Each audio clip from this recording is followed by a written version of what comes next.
Why is that not happy? Okay. Potential for us to use such a high level of its power for any extended time on command. We must first become equivalent to what we might know as a level 200 character within the game. Helen explained. Nathan walked up to the small bottle, still hanging in the air.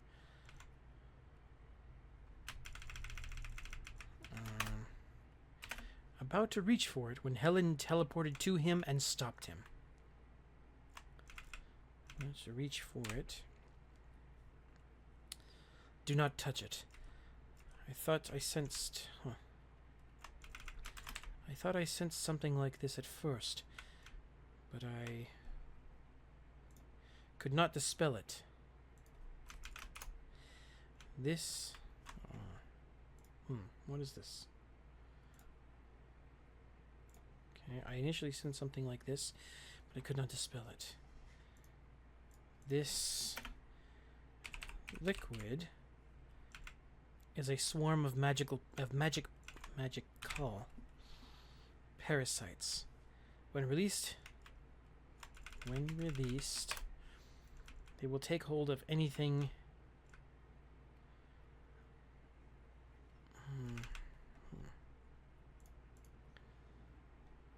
No.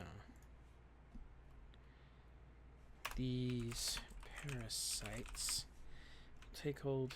will take hold of anything they come to contact with as a host.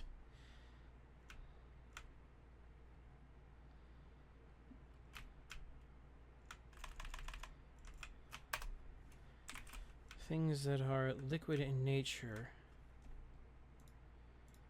that are in a liquid state,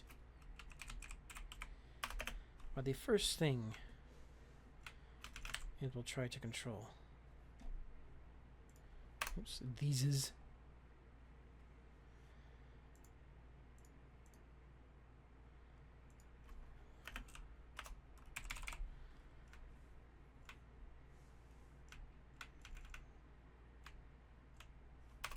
In contact with as a host. Okay. Things that are in a liquid state. Things that are liquid are the first thing you will try to. Okay. Things that are liquid are the first thing to fall under their control. Okay. Jack crossed his arms and huffed. Huffed hard.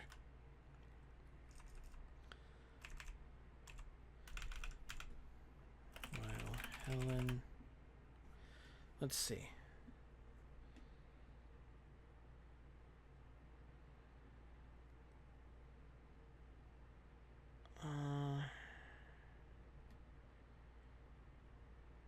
Okay, so we got... Okay, so that...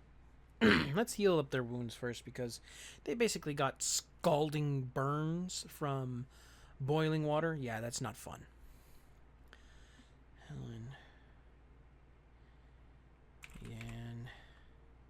began healing the burns. No, come on, I can type.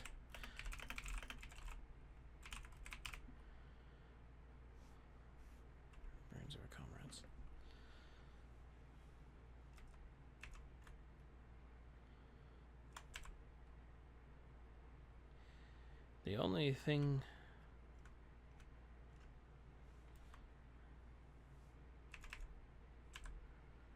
I think we couldn't figure out those. Who's stupid enough?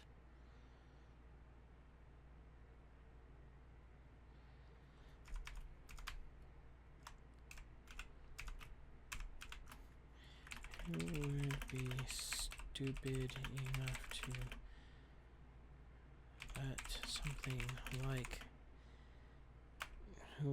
to release something like that.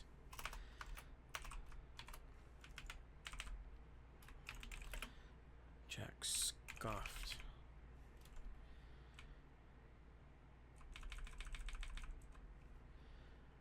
That would be me. Came air. What's wrong with this?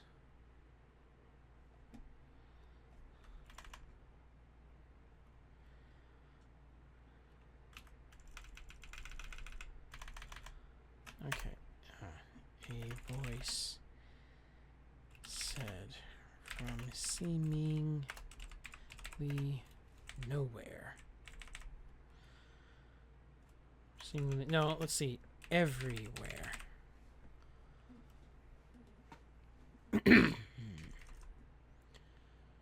Who are you? Show yourself, Matthew demanded, drawing his fraught short sword and transforming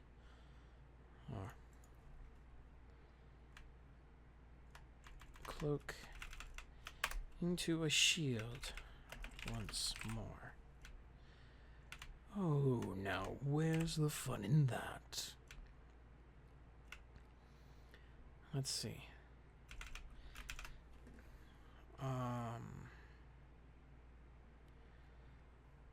The apprentice thief, apprentice ninja, and warrior were very clever in deflecting my shuriken. But how are you all against defending? How are you all?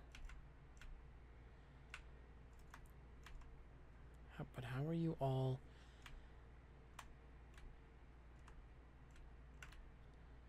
But how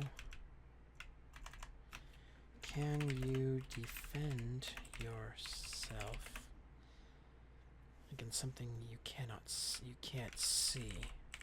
I wonder. But how can you defend yourself against something you can't see? I wonder. The voice said, when the air behind Matthew seemed to fold and reveal a man with charcoal skin. He struck Matthew across the back with a bamboo sword and brought him to his knee. Bringing him to his knees. Just as quickly as he appeared, the man disappeared. The man vanished from view. Oh my, not as well as I thought.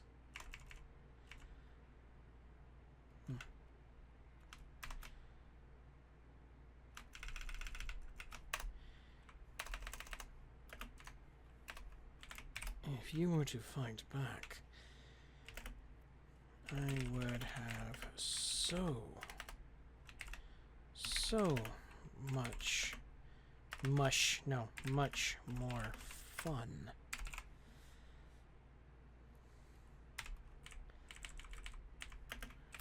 Yet you can't do anything as I take you down one by one. Why doesn't it like this individually? Take you down one by one. We'll leave it at that. The voice. Nope.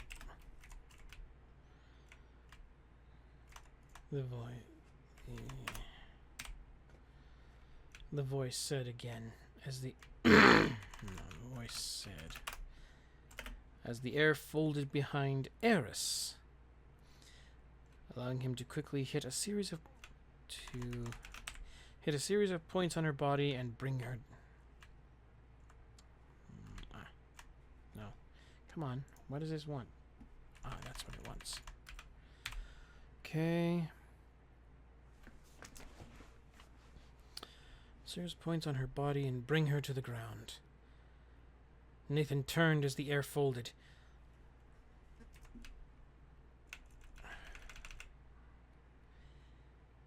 Oh wait, but his spear is still all the way across the thing. He doesn't have his spear yet. Okay.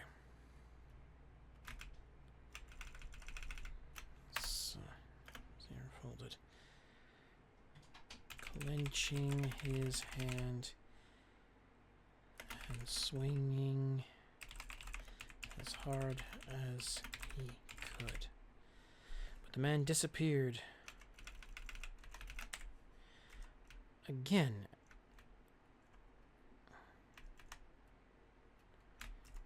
Okay. Making Nathan stumble forward.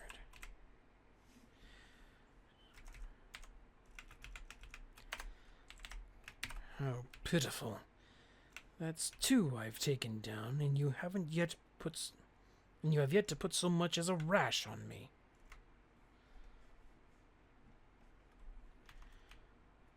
You have yet to put so much as a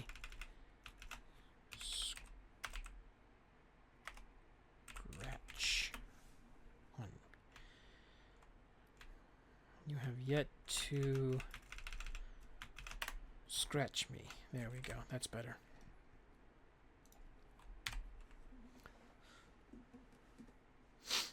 The voice laughed.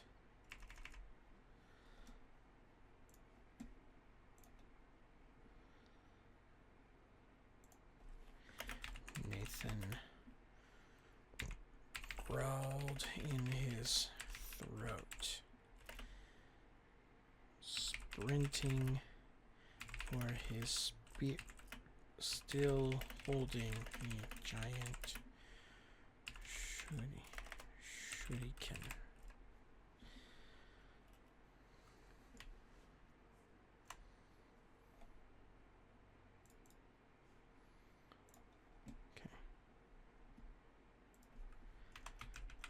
Okay, this I can do that because Olsen was not burned this time, Helen demanded. The voice laughed heartily.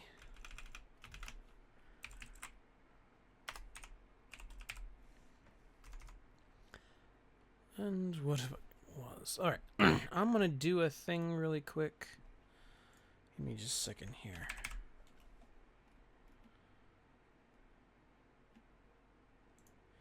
There we go.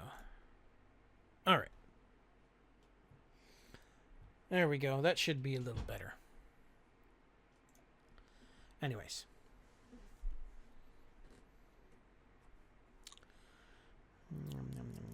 Helen demanded. The voice laughed heartily.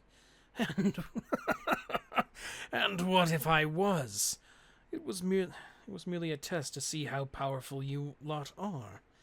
It matters not to me whether or not.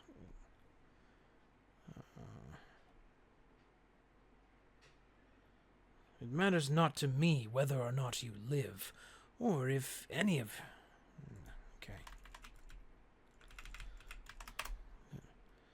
All I want is to begin a new era with the Black Mage at the head.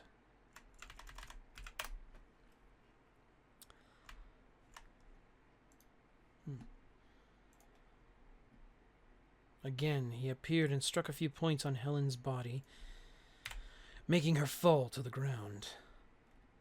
One by one, the others were taken down.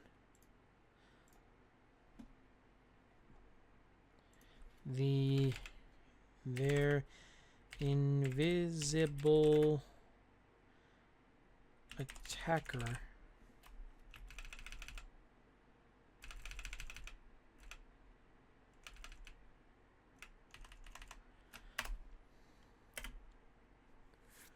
took down the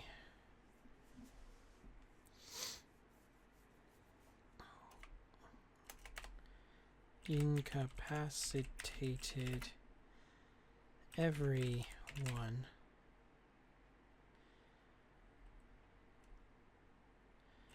until Olsen.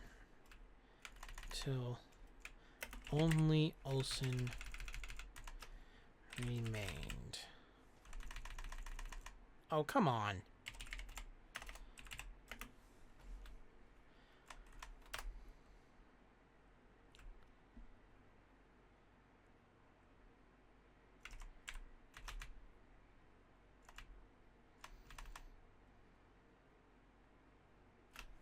He's not burned, so I can get rid of that whole sentence because that is irrelevant now.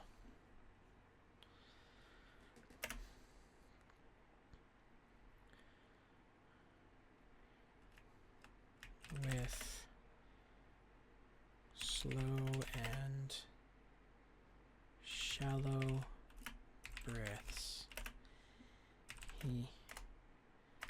the ninja listened to the air around him.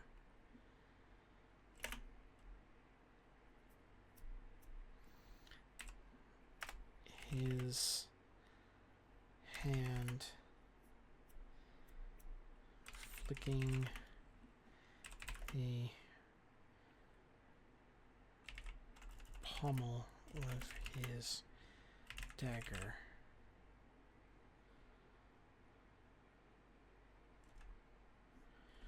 It looks like you're the only one remaining, Olsen.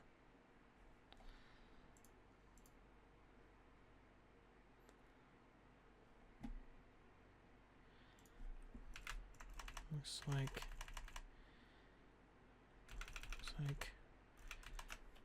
only Olsen remains. My. This was boring. If I kill you,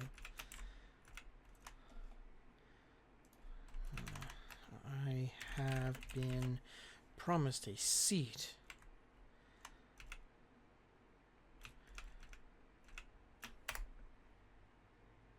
as a general for the Black Mage. I thought this task would be much more interesting.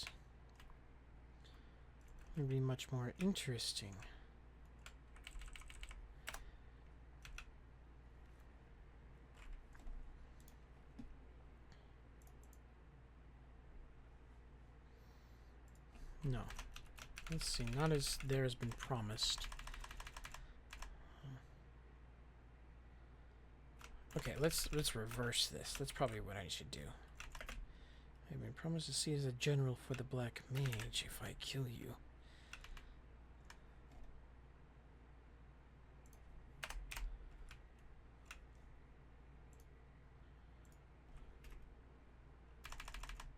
No. A seat as a general for the Black Mage is promised to me if I kill you. I thought this task would be much more interesting, but it seems I've only made myself bored.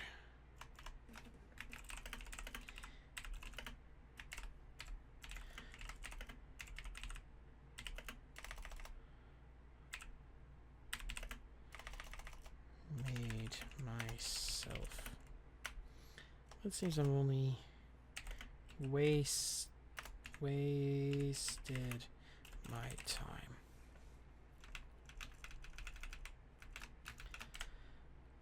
Farewell, guardians.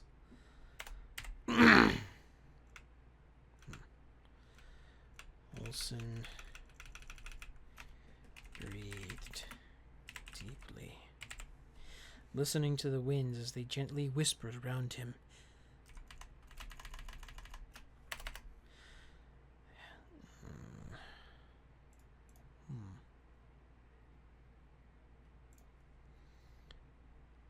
Helen looked up from her position on the ground to see the air fold behind him. It revealed a man standing. A man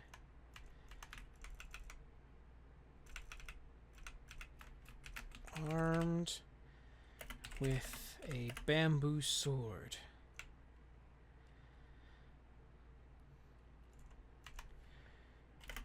Raising it up to strike Olsen over the head. She tried to call out,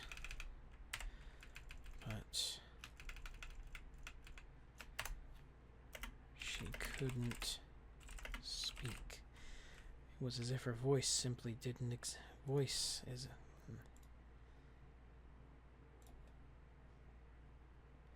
It was as if her voice didn't exist. No. Over.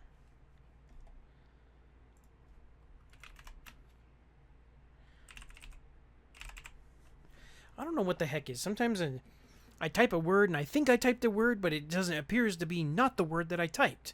So I don't get it.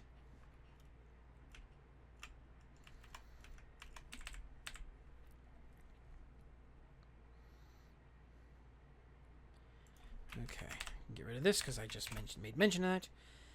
In a blur of motion, the man grunted while blood ran down from the corners of his mouth.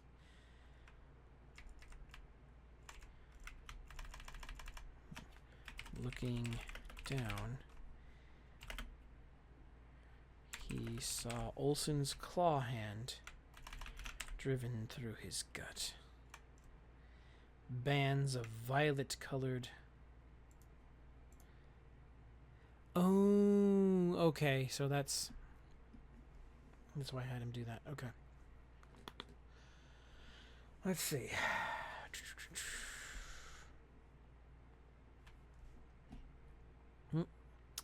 Hold on. I got a thing I gotta check out on my side. Okay.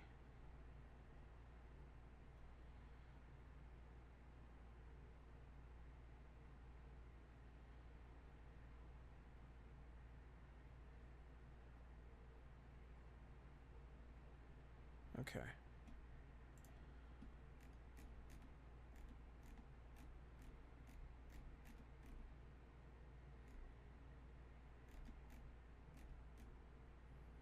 Alright. Nothing to worry about yet on my side. Shut up.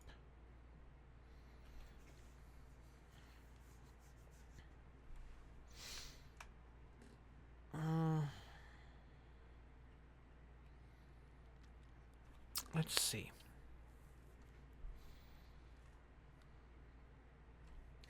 Usually the skill that I'm talking about here was an older Maplestory skill that Thieves, at least I think one of the divisions of Thieves had.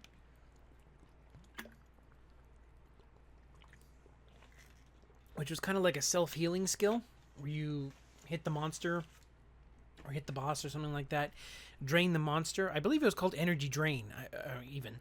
But you would drain the monster of hit points and you would heal your own. So that's what I'm trying to do here, but the problem is Olsen doesn't need healing. So...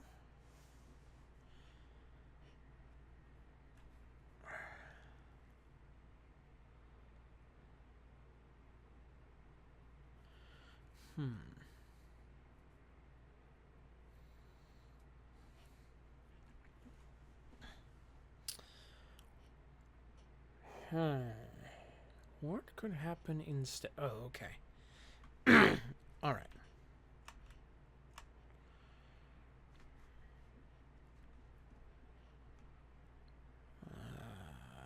We shall...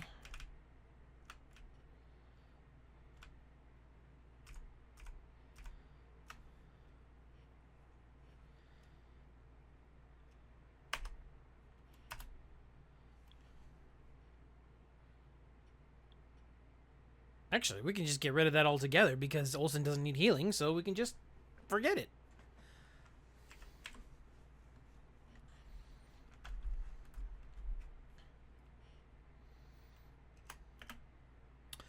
Though I do want to check...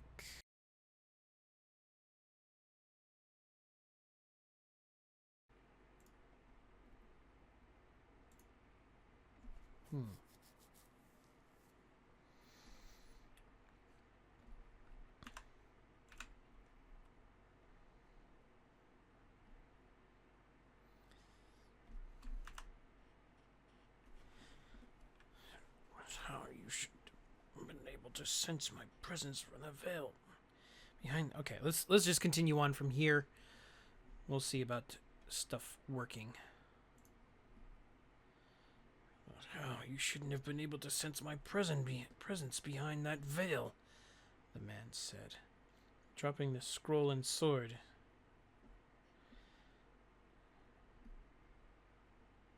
No.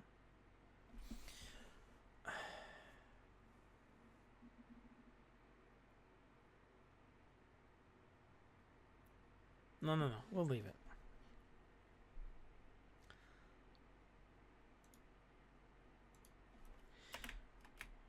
Olsen swung his hand to the side, casting off the blood on it.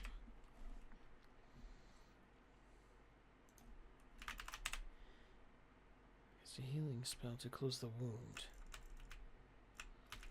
Of course he'd received it. Duh!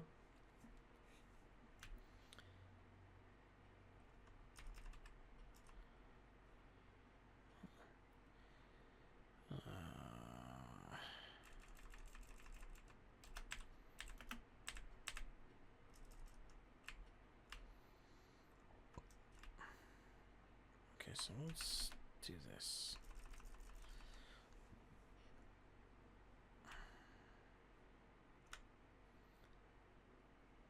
That's where you're wrong.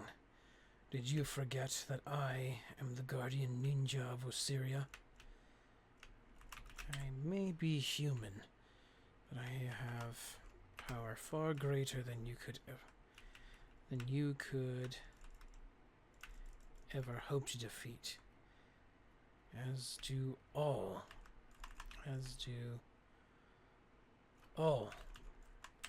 the guardians of Osiria.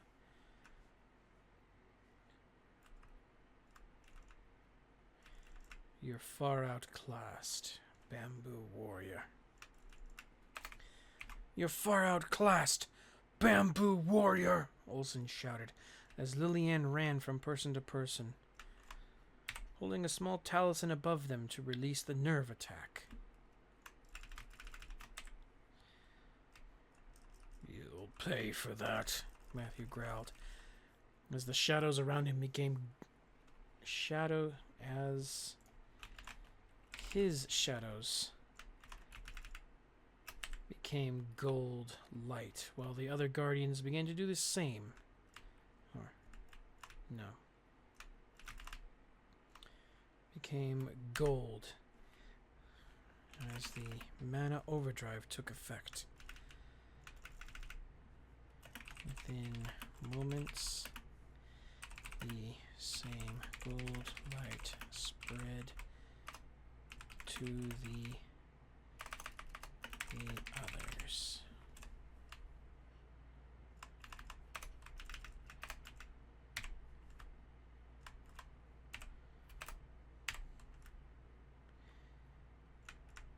The warrior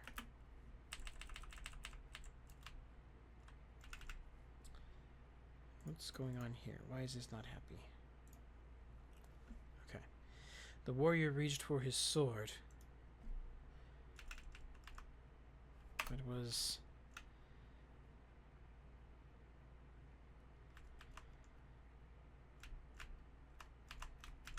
until Jack hit his jaw with a powerful lightning punch, throwing him back. Just as the warrior was beginning to recover, Helen appeared behind him and swung her staff as a blast of flames threw him in the other. Threw him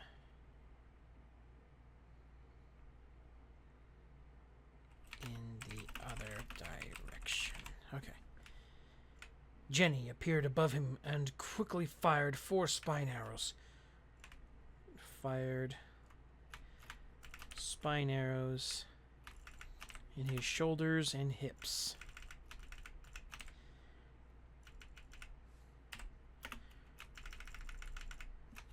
Driving him to the ground. drinking in. No! Driving.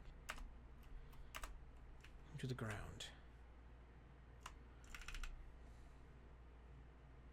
Come on. Into. Okay. Olsen.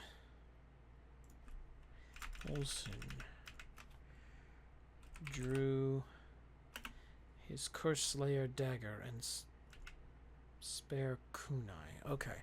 So I need to make sure I know what that Curse Slayer dagger is. Because if I don't, then I won't be able to tell you guys what it is.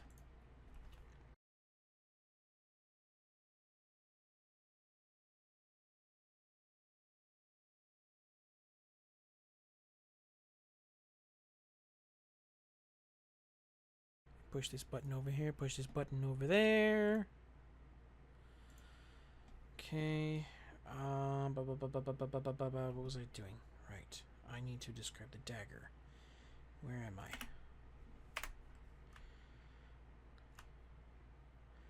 Drew his black bladed Curse Slayer dagger and spare kunai, kicking the warrior in the back to stop his fall. With a blur of motion, he slashed at his back, threw the daggers to the ground, and folded his hands.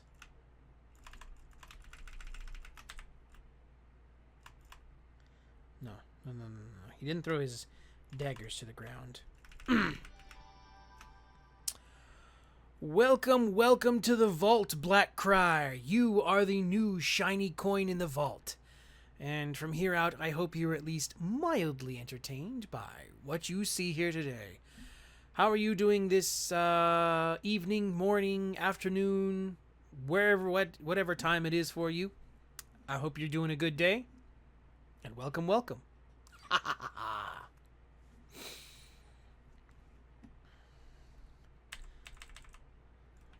Folding his hands over his daggers.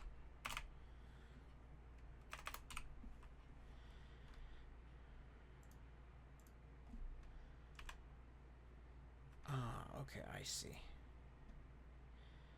Blur of motion. Folding his hands over his daggers.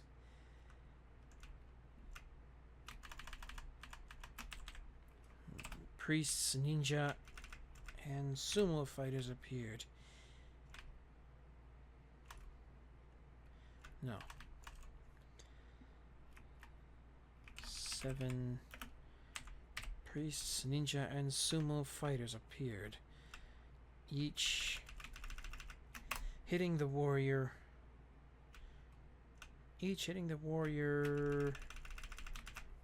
Hard, followed by dark-colored bats, hitting him on all sides. Let's see, we'll get rid of that. Lillian held her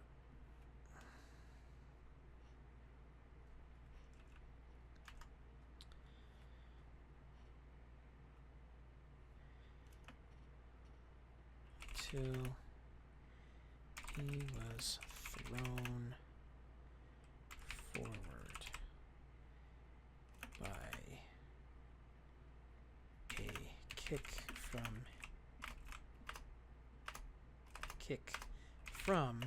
come on, FROM. Sheesh. Sometimes I wonder if I'm actually typing something or my fingers are just like, no, I don't want to cooperate. From Harris. Come on.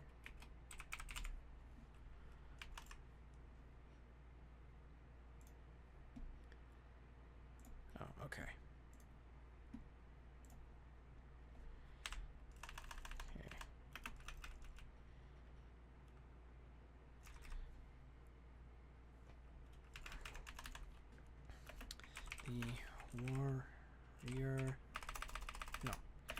Warrior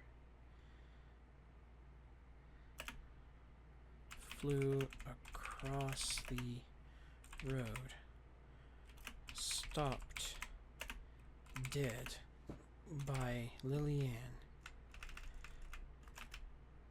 By Lillian's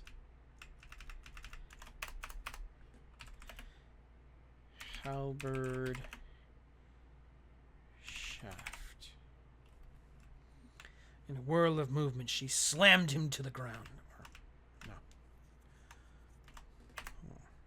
Slamming him to the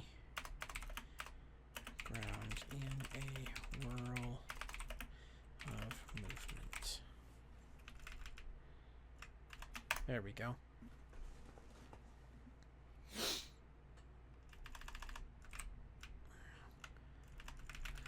The warrior tried to stand despite the pain in his shoulders, hips, and back. He was hit with a volley of slashes from Lillian. Why does it not? Okay. The volley of slashes from Lillian.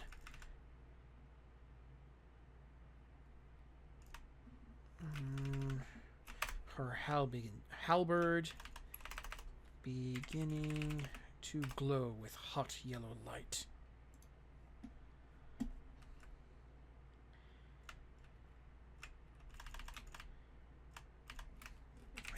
Lily and battered him with a volley of slashes. Come on. Her halberd beginning to glow with hot yellow light. She swung hard and hit him in the gut with an orange beam of pure energy. Matthew took a breath, then braced against his shield, stopping the warrior's flight.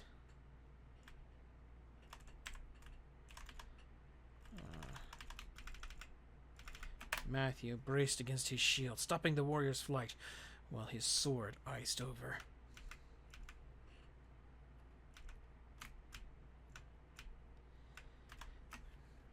After a series of swings, Matthew slammed the warrior into the ground face first. The arrows driving through his body and out his back before dissipating into nothing. Out his back. Let's just get rid of this.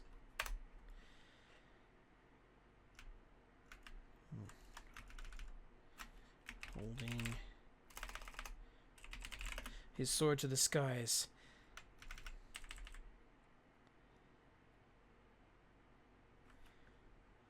A beam of light shot into the cloud from Matthew's. Oops. Come on. Clouds.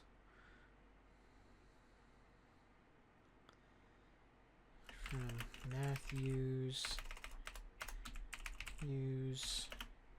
sword. The warrior struggled to get up, pulling his arms and legs under him when his hand brushed against his bamboo sword.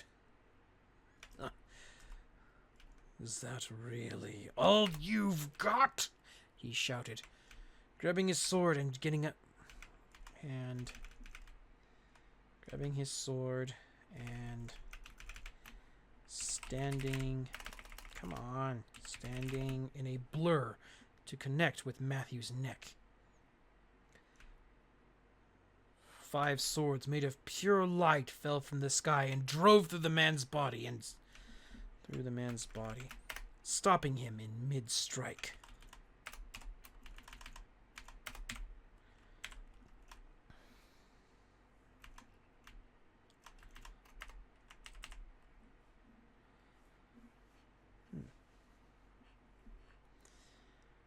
That is a mere taste of what I can do. Run back to the Black Mage and tell him the day is coming when we will stop him, Matthew growled. Dropping... Oh, come on. Dropping his arm.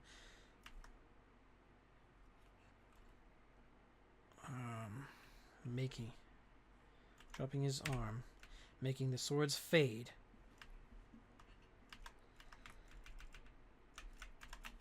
As the warrior fell to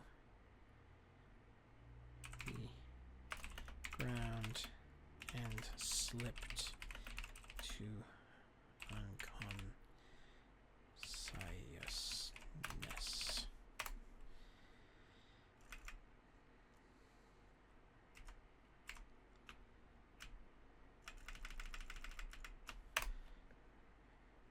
With a heavy breath, Matthew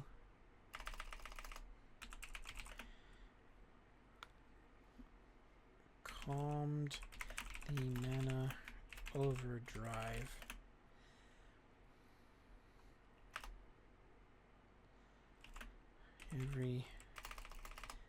as everyone's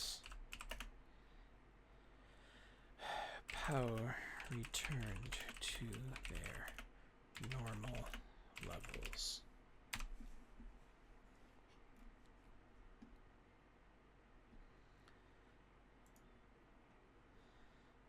Helen, can you heal his wounds? I want to ensure he gets back to the Black Mage with our message, Matthew asked, ceremoniously sheathing his sword. Return to normal. Okay.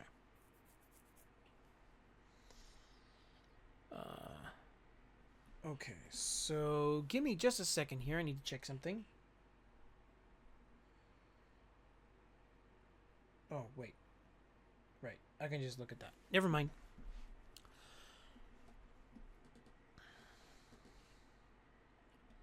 Helen nodded.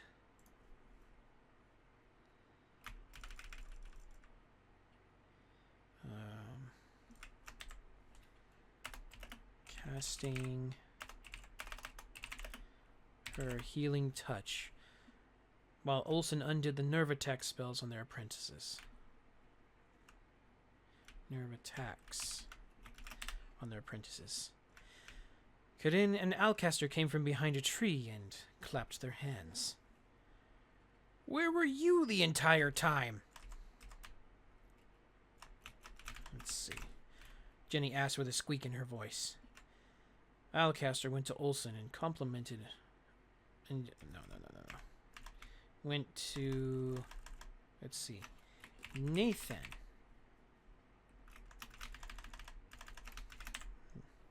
No, we can just get rid of that.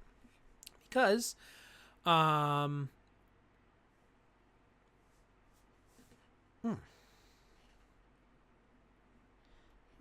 We'll do something else here in a minute. Are you kidding? There was no way I would want to get involved in that fight.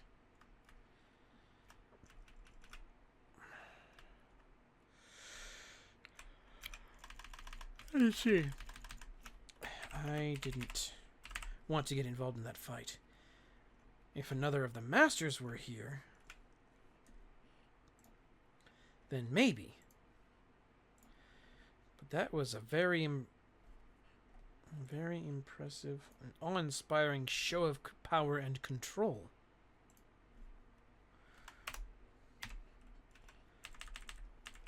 That was an awe-inspiring show. Couldn't complimented. Okay. Matthew, however, sat and thought about what had happened. If I would have killed him if it wasn't for something that he had said, Matthew mumbled. No, muttered. Corinne became curious and turned to him. What did he say? He said he'd been promised a seat. Let's see. Dismiss this.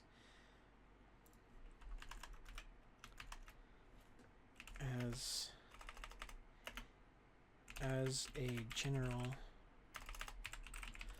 of the Black Mage if he killed us.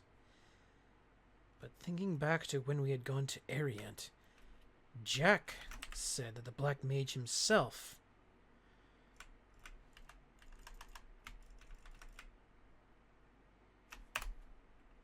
came to take Arada away when she was about to kill him. About to kill he and Helen. No. No. I need to look that chapter up. Because I changed some things.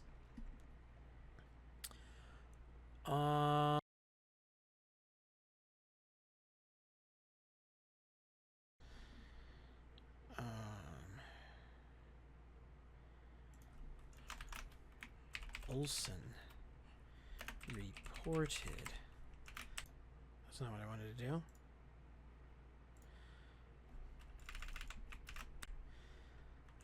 Reported the Black Mage himself came to take Arda away when she was about to kill he and Helen.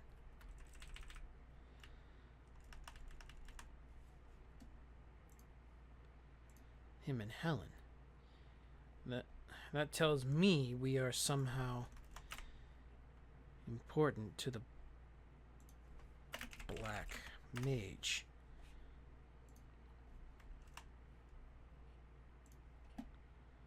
For what? I don't know. But it makes me wonder whether we've been walking into a trap this entire time. Helen stopped her healing and began pondering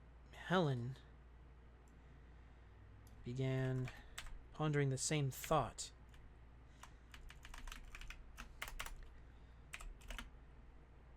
Coming over to Nathan.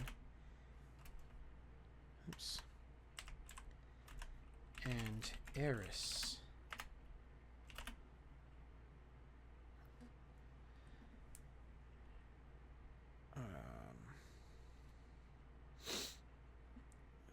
Further healing their burns.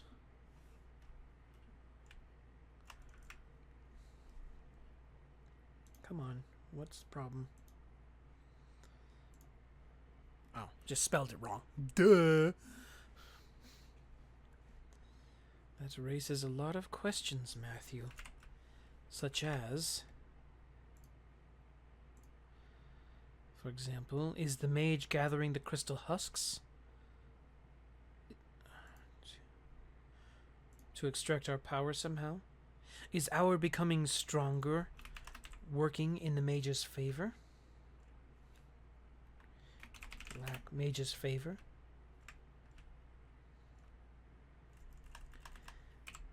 They all began to think about what they may have stumbled into.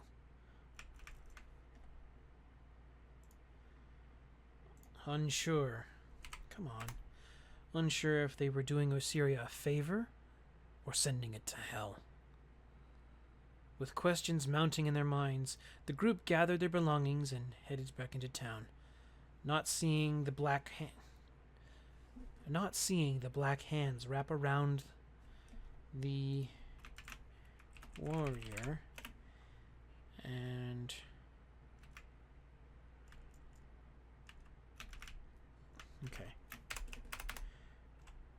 dragging him down into a cloud of smoke. Alright, so there's that. Darren walked to the back alley with Claudine when they heard the bell signaling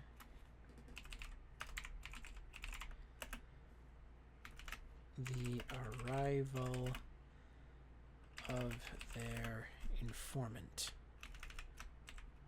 confirmed with their passphrase.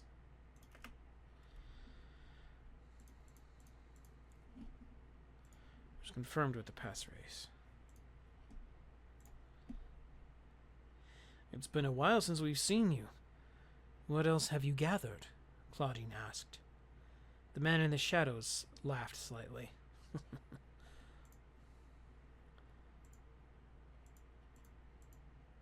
Security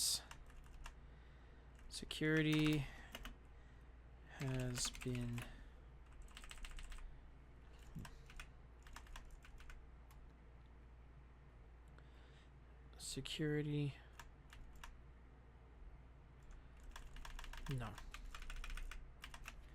more guards have been ordered to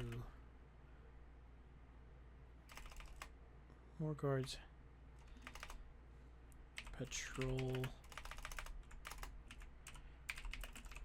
Oh, come on. The castle for some unknown reason. So it took me a while to get out unnoticed.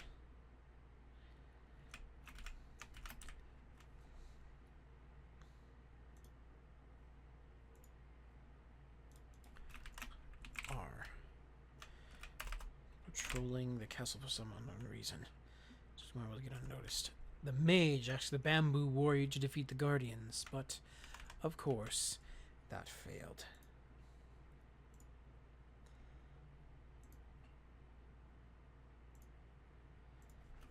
As expected. Dragon and Eleanor have become almost inseparable, even though the black mage still gets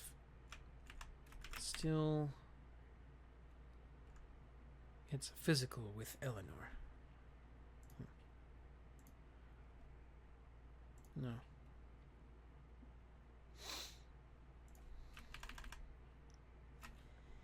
Is somewhat handsy with Eleanor. Darren nodded as he thought. Anything else? He asked. The person sighed heavily. Yes, actually. Come on. It wasn't anything concrete, but somewhere near the mines, there's a facility housing the storage tanks holding mana. Housing storage tanks holding mana the black mage has been draining from the land.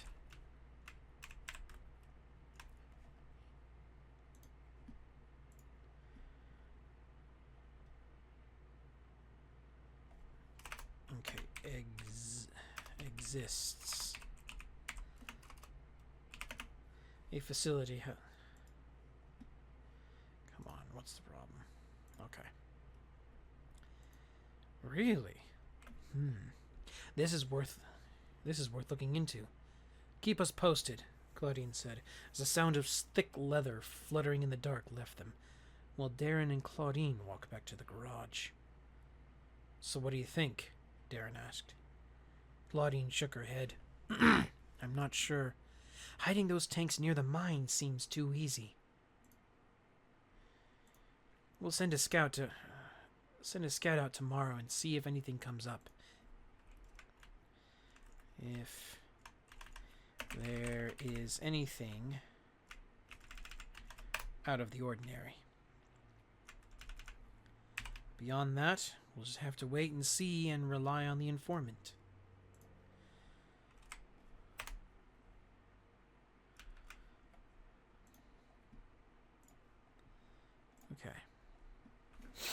Okay. All right.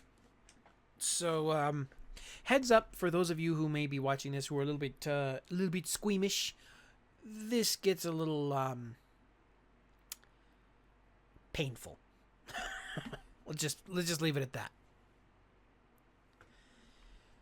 The warrior's eyes fluttered as he slowly awoke, finding himself strung up with his arms and hands spread wide and locked in place. Strung up by his arms.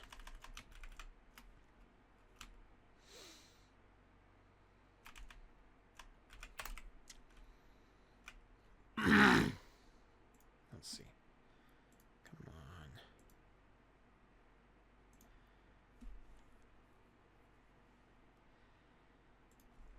Strung up by his arms, spread wide and locked in place within the dungeon of the mage's castle.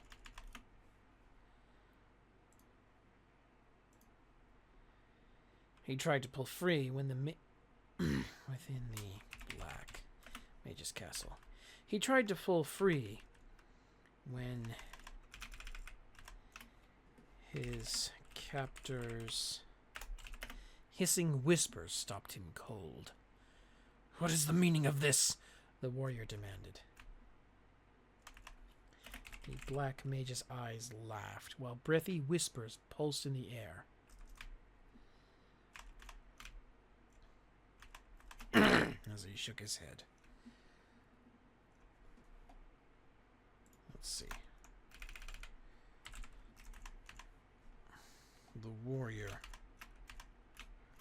grit his teeth in anger. Why is... As the mage shushed his question.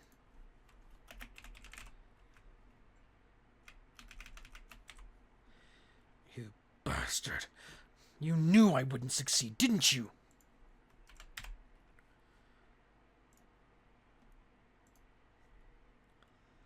"You knew I would fail, didn't you?"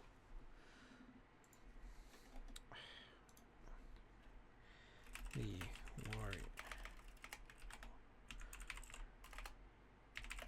warrior demanded.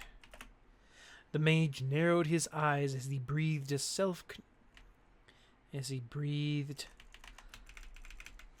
slowly until Eleanor appeared beside him and answered.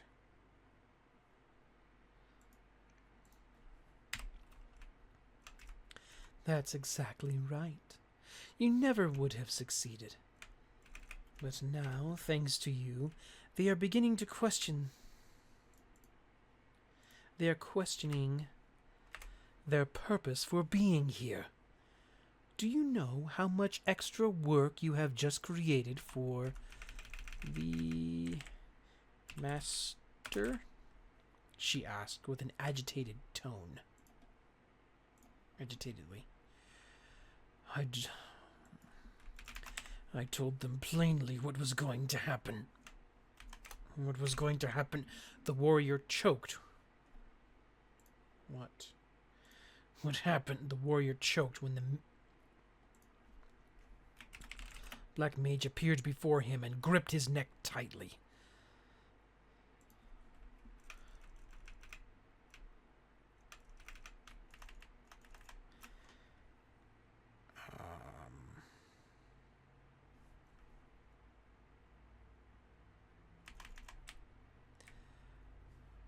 Growling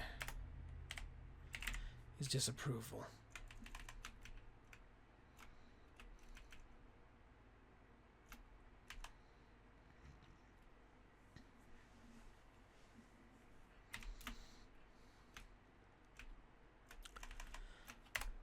In a blur,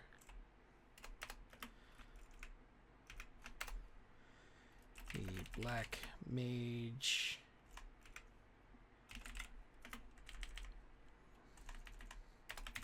reached his fingers from around his neck, to his jaw and squeezed hard, making him open his mouth. The black mage then reached into his mouth, grabbed his tongue, and ripped it from his mouth as blood poured from between his lips.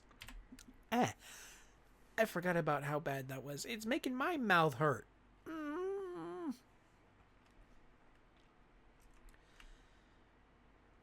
warrior's cell door slammed hard, echoing through the stone walls as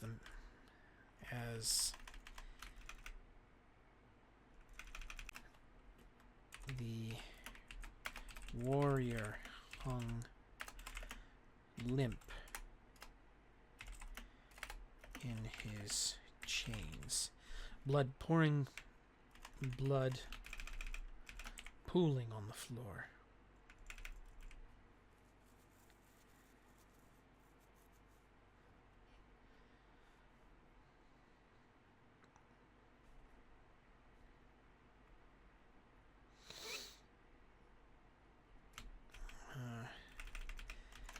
As his tongue began to sizzle and rot in the thick miasma fog on the floor.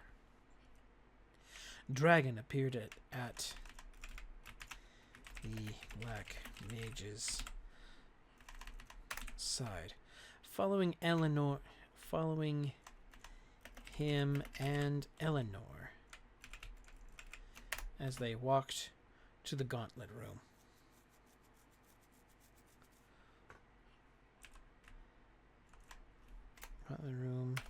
And then to a desk.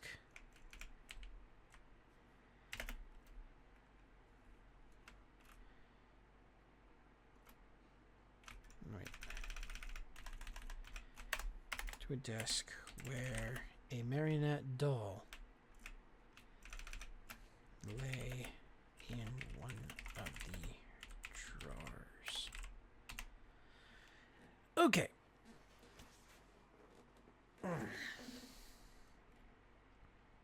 Okay, so we're almost done with the chapter here. Probably what's going to happen is I am going to go finish this up, and then actually, you know what I'm going to do? We're going to finish this up, and we still have time. I'm going to see if we can read this through before we post it on fanfiction.net and AO3. Okay.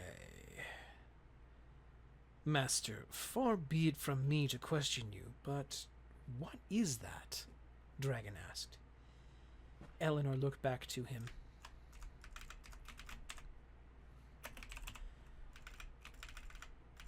Putting her arms around his waist, pulling her body close to Dragon. That is a projection doll. I've only seen him use it once in an experiment, but it allows the master to create a temporary person using this doll as a base, Eleanor explained. Black Mage nodded in agreement, turning to the window as he cuddled the doll in his palm, whispers drifting through the air.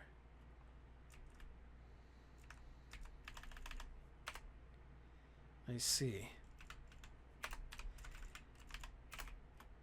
And with this doll, you intend to fix the questioning of their purpose? Dragon asked, as the mage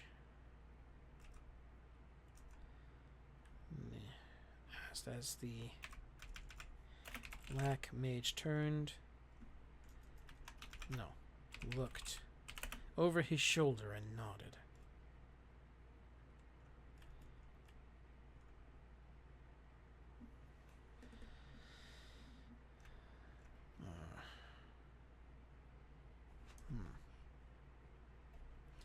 Turning his attention to the doll once more.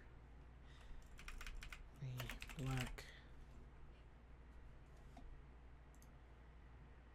again. Okay. The black mage narrowed his eyes when a strange, soft echo could be heard in his mind, coming to him like a long-lost memory. You're so heartless, Chorus. You're so heartless, Chorus. The soft female voice said in his mind. He looked up and narrowed his eyes before chuckling, as he thought.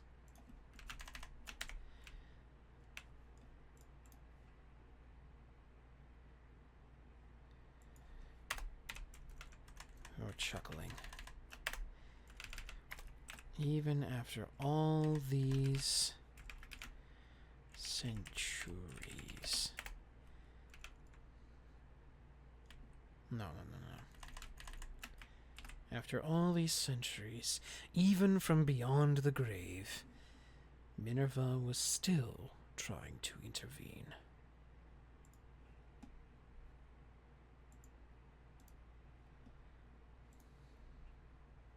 All right, let's go all the way to the top.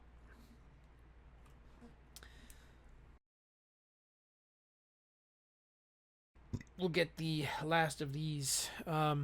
I know you guys can't see them, but we'll get the last of these little mistakes over here that Grammarly decides that it wants to have corrected. We shall see.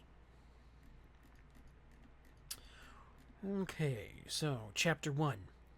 Tainted Herbs. Funny story about the chapter name. I was actually, when I was getting ready to name the chapter, believe it or not, I happened to come across the song Tainted Love. So that's kind of where the chapter name came from. It was just a spawn off of Tainted Love. The song. Anyways. The black mage walked through the halls of the main castle, stopping occasionally to see the faces of students the Black Wings had recruited. As he wandered, Dragon and Eleanor melted into existence from the shadows and fell in step, as Eleanor gave her report of Urgoth's action. Reported Urgoth's actions. The Chief Memory Knight reports no unusual activity within Edelstein. The Wyverns report that Dragon Noir hasn't been seen or heard from since his defeat by Oz, the Blaze Wizard Chief, and our contingency plan is progressing smoothly. The Black Mage nodded as they walked to the dungeon. On either side of the main walkway, quiet cells housed skeletons of dead soldiers or unyielding recruits, their flesh melted away by the thick miasma hanging in the air. Coming to one of the cells, the Black Mage looked inside, narrowing his eyes as he looked at a man with charcoal-colored skin, sitting with his legs crossed and hands folded as though meditating. When one is brought somewhere against their will, it is hardly a summons. You have no honor, Black Mage, the man said, keeping his eyes closed, primarily so as not to let his fear be exposed. The Black Mage's eyes disappeared as he shut them and breathed a long, self-restraining breath, whispers weaving their presence into the air. The man unfolded his legs, shifting to his knees while keeping his hands folded. If I knew why you brought me here, there would be no reason for my being in your dungeon, would there? The man replied, still keeping his eyes shut. Do you have a home within the gardens of Herbtown? Eleanor asked, crossing her arms and shifting her weight to one leg. The man met Eleanor's gaze for a moment, then casually turned his eyes to the Black Mage and nodded. I have? What of it? The Black Mage opened the door and silently walked in, holding out a small vial with a clear substance. What am I to do with this? The man asked, taking the vial and looking over the liquid within, feeling thousands of tiny presences. Whispers surrounded him as the Black Mage held out his hand, bringing up an image of the herbs and tonics stored throughout Herbtown. The man smirked as he tucked the small vial in his sleeve and reached for his hat, when whispers filled his ears once more. Defeat the Guardians? Why would I want to do that?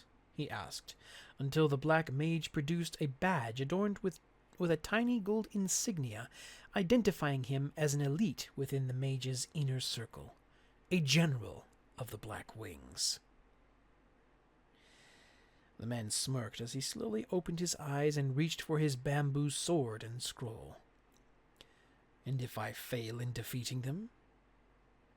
The three visiting him stared hard, the black mage's eyes narrowing as he left the cell, making the air cold and stale. The man nodded his understanding, leaving the dungeon for Herbtown. Do you think he will succeed? The Eleanor asked with a mocking smirk. The black mage growled in his throat as he left the dungeon, making Eleanor and Dragon chuff in stunned awe. He doesn't care about anyone, does he? Dragon asked, the comment making Eleanor lower her brow in thought. How long before the black mage sent her on a mission she would likely never return from? How much usefulness did she still provide her master, and how long would that last? Careful, Jen. Remember what happened the last time, Jack mumbled. It's coming out, like it or not, Jenny growled, brushing the hair out of her face, damp from her sweating forehead. I'm almost done. Just keep holding it. Okay, so what doesn't it like here? Okay, never mind. Nope.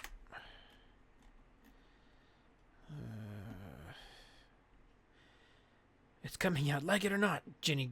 I'm almost done. Just keep holding it. It's too much. I gotta take it out, Jenny hissed back. No, leave it in. I'm almost done. I'm almost there. Too bad. It's coming out. Jenny closed her eyes and grabbed the small reactor, yanking it from the circuit board. After a few moments, the lights and processes within the Beyond the Clouds cannon shut down. Hey guys, what's up? Called Antonia, making Jenny jump and accidentally touch the contacts of the reactor to the circuits, fusing it to the board in a shower of sparks, sounding like it was overloading. Antonia, what did I say about sneaking up on us like that? Jack hollered. Sorry, I thought you guys were done. Jack shook his head and pulled Jenny to her feet, running as fast as they could away from the machine until a bloom of bloom. Ooh, I actually like that.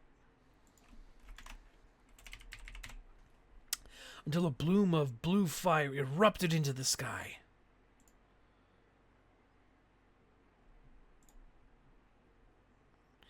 Jack coughed hard, pulling his face out of the dirt and shaking his head to get the pebbles out of his hair.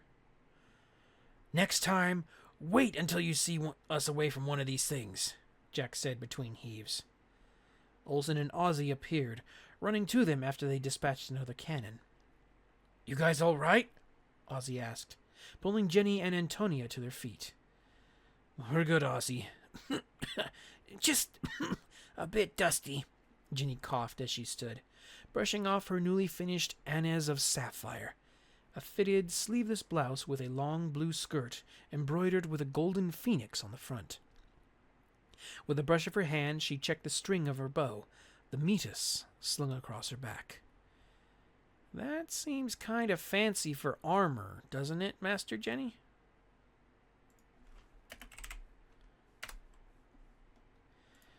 For armor. Doesn't it, Master Jenny? Antonia asked, brushing the dirt off her armor. Just a little, but it's pretty comfortable, Jenny answered, her hand brushing her new crossbow, the Casa Crow, hanging from her belt. Well, I like it a lot, Jack said as he walked up behind her, flicking his hands up to swing back the long blades of his white-fanged knucklers and put his arms around her waist. His new white marquini suit reflected the sunlight like a mirror, and his red bandana tied down his unruly, spiky hair, decorated with tiny silver chains and beads. You're not so bad yourself. But we should get back to Herbtown. Matthew and Lillian have brought back some information about what these cannons are from the Omega Sector. Olsen said, sporting his new Fire Osafa. Wide red leather belts and heavy buckles hung across his waist, wrists, and shoes, with one belt around his head adorned with a gold buckle. On his hand was the caster, a black metal sleeve with a solid gold dragon bearing glaring ruby eyes wrapping its body around it. The group returned to the airboat, quickly traveling to Herbtown within an hour, where Matthew, Lillian, and Helen waited. Olsen stared briefly, admiring her new onyx fury, a black dress fitted very close to her upper body, with a crest of maple leaves embroidered on the front. It was also on the flowing gold-lined sleeves.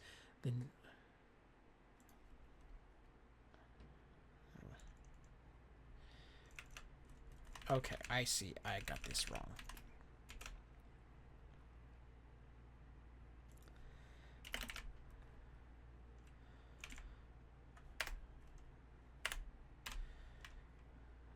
The embroidery was also on the flowing gold-lined sleeves. Huh. Its embroidery was also on the gold line. Okay, I like that. So, what did you find out? Jack asked as he and the others walked up to the dining table. Matthew had donned the blackened Commodore armor. Oh, let me get rid of that. The large spalders and tassets decorated with intricate gold leaf designs. Not much more than what we already know, except for the mana frequency they are supposedly tuned to, Lillian shrugged. The more I think about it, the more confusing it gets. Why would the Black Mage need something with so much power? Needing water.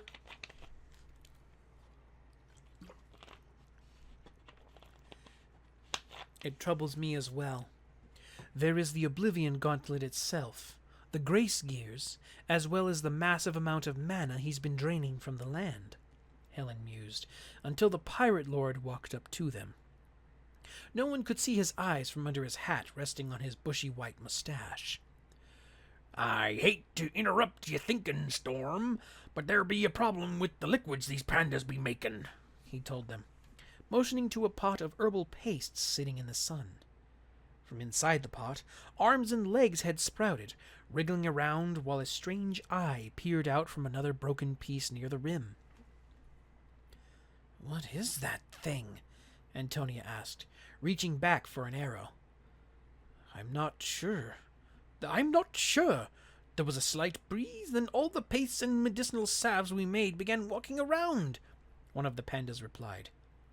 Helen held her chin between her thumb and index finger, thinking about what could be done when something caught her eye.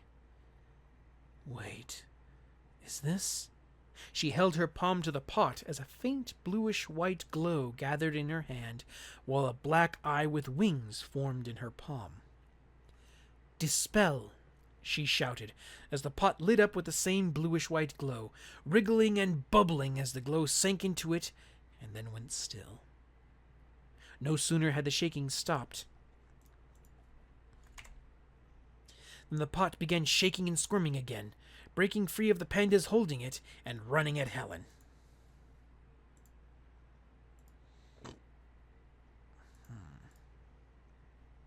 Okay, what is your problem? Oh.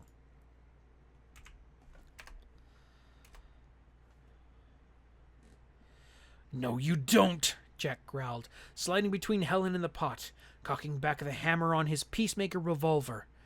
It responded with an enormous roar as flames burst from the barrel and incinerated it. Jack, I hoped we could find what we had taken over the salves, Helen hollered, firmly setting her staff on the ground. Sorry, but the thing was charging. Do you expect me to do nothing? Calm down, Jack. We just need you to think a little further ahead next time. Besides, it looks like those things are getting increasingly aggressive, Matthew pointed out, watching some of the recruits try hard to push back an advancing army of pots and jars with little or no luck, as Helen thought and offered a theory. There is some kind of magic at work here. However, I would need a spell of a much higher caliber to dispel it. My normal dispelling method doesn't seem to work on this one. Olsen tried to think of how the game Maplestory and Osiria were similar in this case. In the game, if I remember correctly, Captain Huang said that a monster had taken over the stuff inside the jars and was using it to create havoc in Herbtown. But Helen says that it's some kind of magic at work. Maybe it's a magical monster? Is it possible for a creature to be made purely from magic? Olsen asked, unsure of how the question would sound coming from him. Helen thought for a moment, searching her ever-expanding mind. Hold on a second.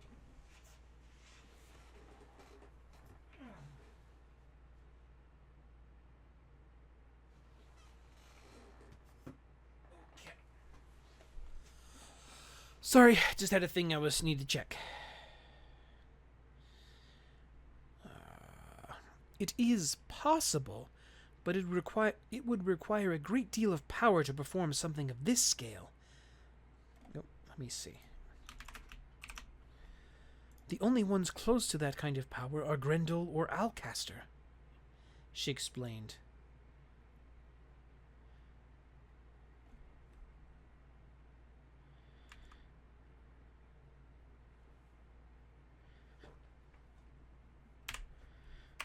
Explained as Jenny and Lillian.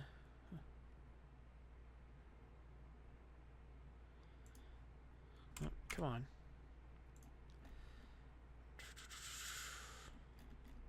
Seriously?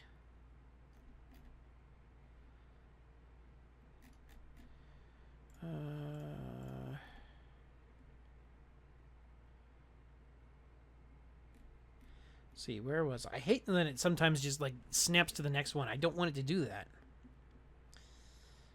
That's Jenny and Lillian. Left to help their juniors fight off the advancing armies. This may take some time, but it just may work. Olsen, do you remember the quest within the game to find Minerva's spellbook? Matthew asked. Olsen rolled his eyes and nodded. How could I forget? That quest was such a royal pain in the... Yes, we all know. What if there is another dispelling method within that book?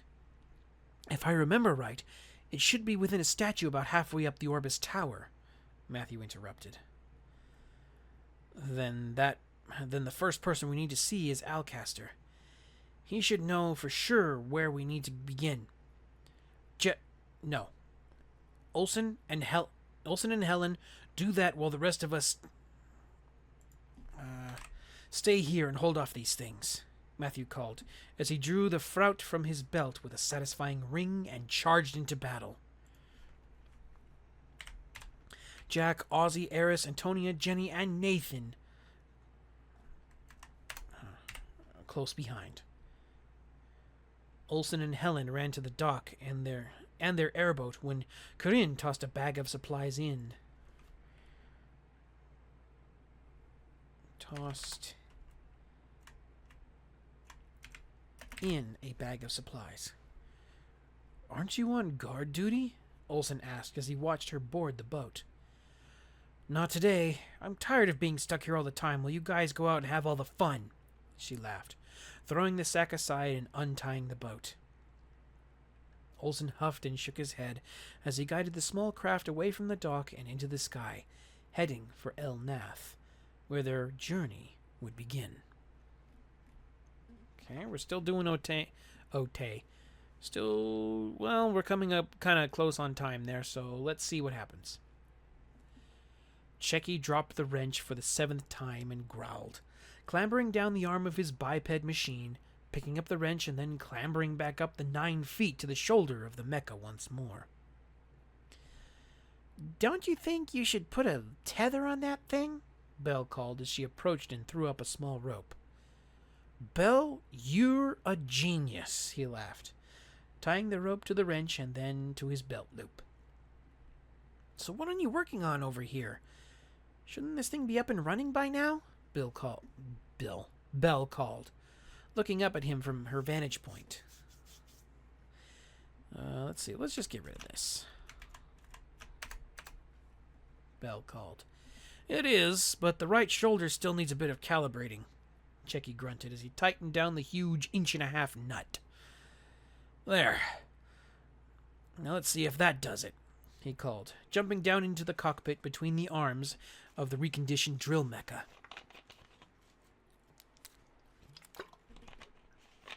It looked like a 10-foot-tall headless mechanical person. Checky's legs slid into braces suspended just above the cockpit floor while he tightened the restraining harness, flipping switches on the control board. Gauges came to life as a mechanical voice named off various checks. Checky snaked his arms into braces similar to the ones on his legs, slipping his fingers into glove-like hands at the ends. Rue generator operational. Beginning status check. Mana tanks at 100%. Balance matrix showing green. Operational angle of 3.5 degrees positive initiated. Generator and mana tanks showing green. Beginning nanosync. A mechanical female voice said, sounding an awful lot like Claudine. Charge igniter. Begin startup sequence and disengage safeties, Checky commanded. Massive clamps on the side of the mecha hissed steam and dislodged from the sides as they pulled back, letting the machine take its weight while a rising growl echoed through the garage. A puff of blue fire from the exhaust flared on its back, aimed downwards. Mana hydraulic system holding steady. Pressure within normal tolerances. Radar check complete and online. Nanosync complete. Awaiting standby disengage command. Standby disengage, Lima Oscar 269er. The machine jolted for a moment as the computer went silent. Checky pulled up his hands in a boxing stance as the machine's arms did the same.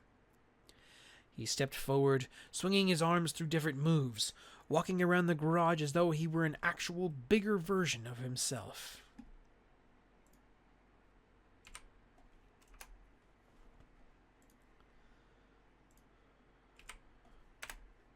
Okay. Mainframe. Start training course Tango Lima Oscar 1. A door opened to the side of the garage, where a few training robots waited as Belle stood outside the door to watch. As soon as he stepped into the room, it came alive with whines and clicks as the robots followed after Checky like ants to a picnic. Checky's machine quickly ran and jumped over them, the ground shaking as he landed and then held up his arm, the machine following his every move. The forearm split as a 3-barreled machine gun rose from the hole, erupting into a hailstorm of bullets. Checky then turned around, his other arm revealing another gun sputtering loudly as shell casings jingled on the floor. The small door on the right of the machine's chest rolled down as a massive stream of fire erupted into existence, toasting everything within its reach. Once the firestorm calmed, Checky held up each of his arms again with fire and bullets spraying the room and taking out everything in sight. He looked over the devastation and walked out of the room over the bodies of the machines, large servos whining and hydraulic pistons hissing with each step. Whoa! Talk about overkill. So, what's the mana for? I know you said you weren't any good at mana manipulation, Belle commented, making sure to stay well out of the way.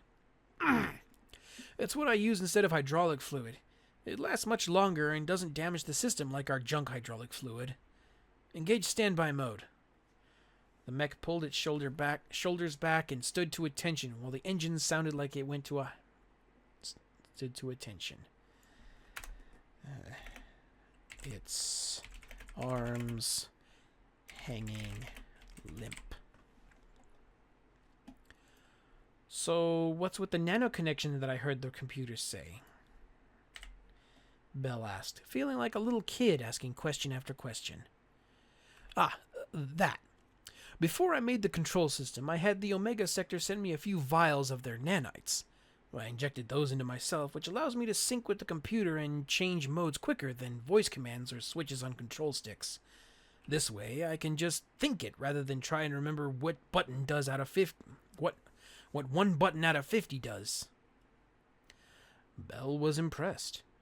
Checky made her a sturdy crossbow. Beige Red, hello, welcome, welcome.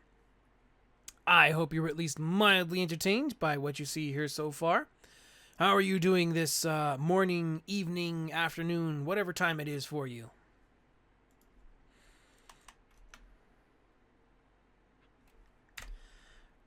And sturdy crossbow, and what is this?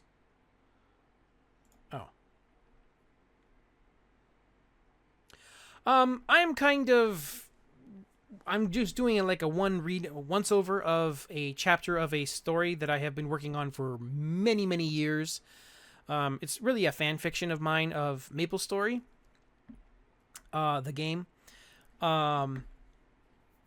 So yeah, that's pretty much what's just happening. Making sure just going a once over before I upload it to the website that I upload it to.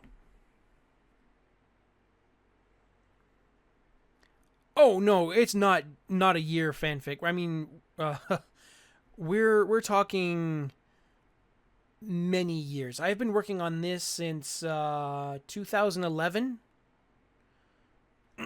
So yeah, it's a very, very, very long story that I've been working on. A very long time.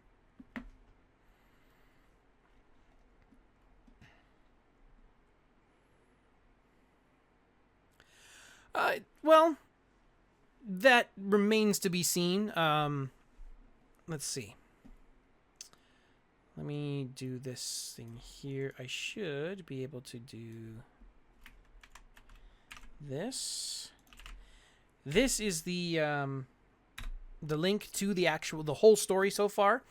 I have 2 books complete, essentially. And this is the 3rd book in the series that I'm working on. Okay, yeah, it's I know a lot of people have heard of it, and at least in the circles I have run, there's people who have heard of it and usually just dog on it quite a bit.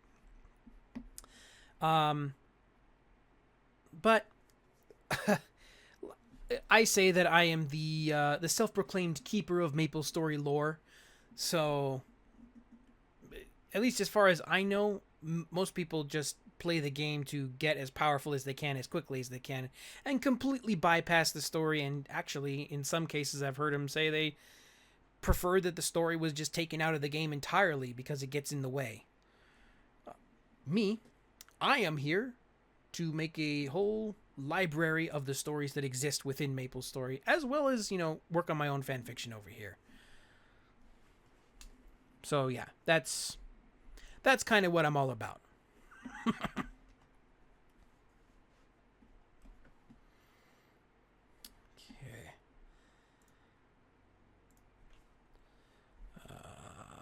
The arrow turrets and the saddle for her panther.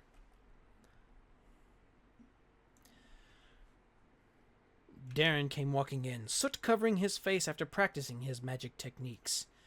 He was also getting used to the mace-like wand Checky had made for him, which included a small mana tank at the top,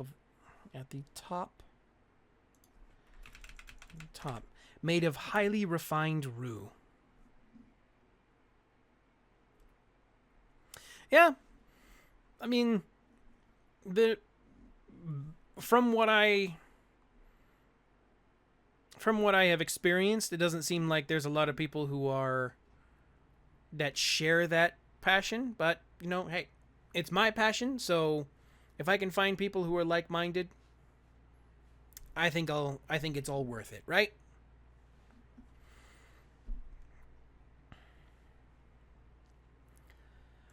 At the rate we're going, we should have a strong enough force to rush the mines and free all the laborers in there, Darren shouted. swinging his wand around excitedly as Checky and Belle laughed in agreement.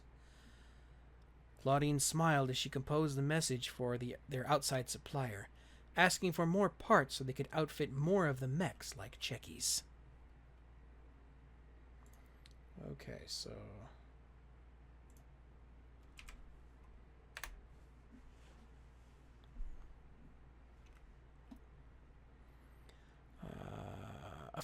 Okay, so scene change. A few hours later, Olsen, Helen, and Corinne touched down in El Nath and were greeted by Aufheben, whom they had found in the snowfield as a statue of ice. Is Alcaster in? Corinne asked. Aufheben nodded, leading them to him just as he finished a bowl of his famed red bean soup.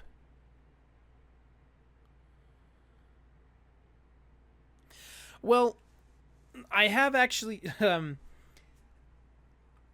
during my streams on, like, the weekend, which is usually on Sundays, if I have moments where it's, like, a kind of a long break in between, I actually have people send me suggestions of voices they'd like me to try to impersonate or, like, do impressions of.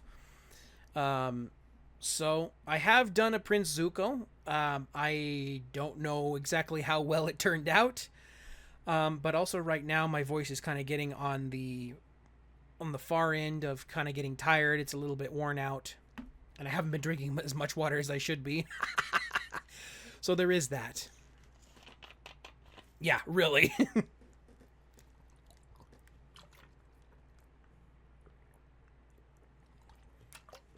So, but yes, I have done a Zuko impression once or before. So, but yeah.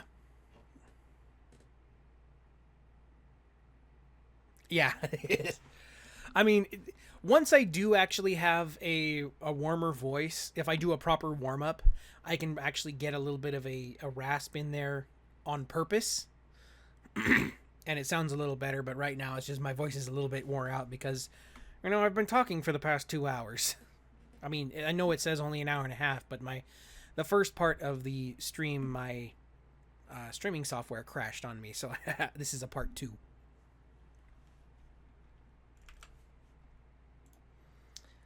My statue, okay. Get rid of that.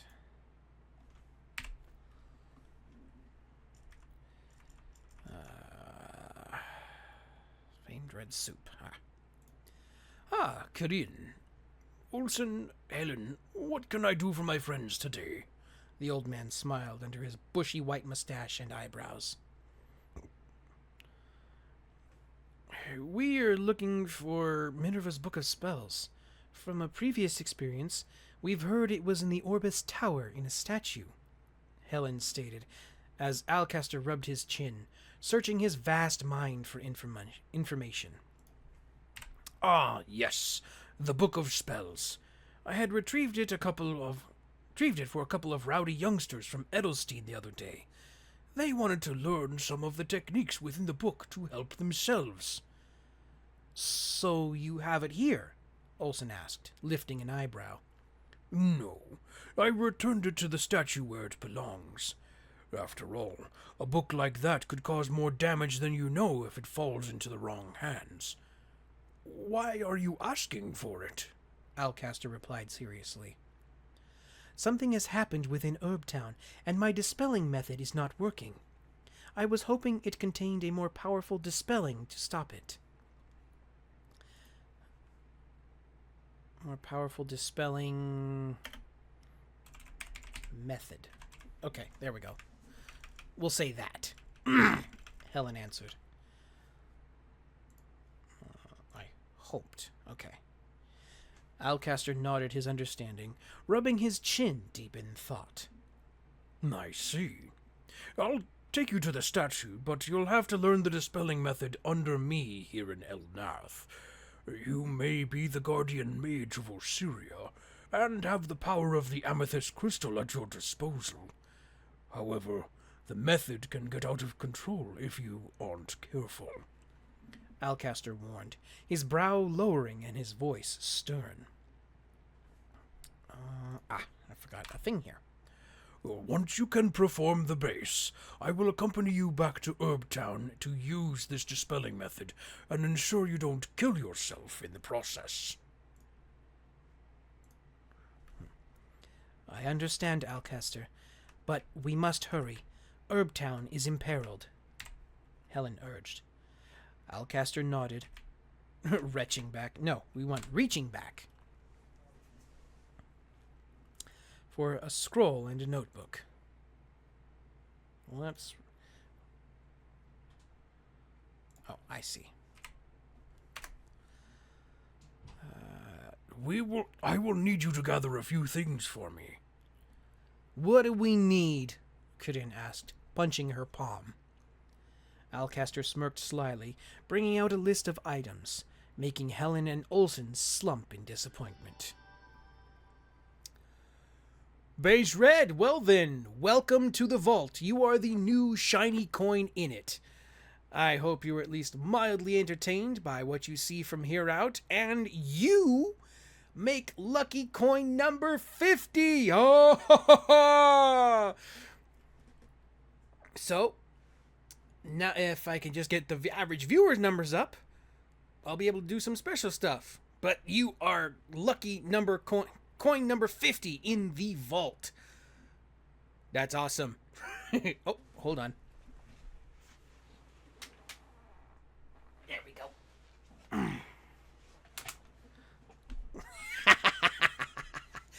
Well, it's just kind of a whole theme that I've got going on here a little bit. It's kind of goes back to my name, to where, you know, I'm Tatsumari. At least to the best of my understanding, I believe Tatsu translates into dragon. Could be Chinese, I think. I'm pretty sure it is Chinese of some kind. I don't know what dialect, but I think it translates to dragon. And I did look myself up in the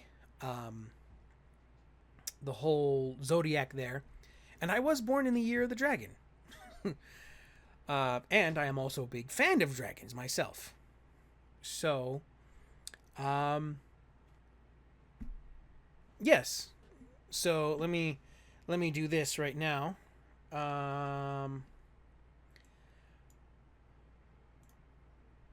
Kind of, yeah. Rather than called you, rather than calling it a hoard, I just call you coins in my vault.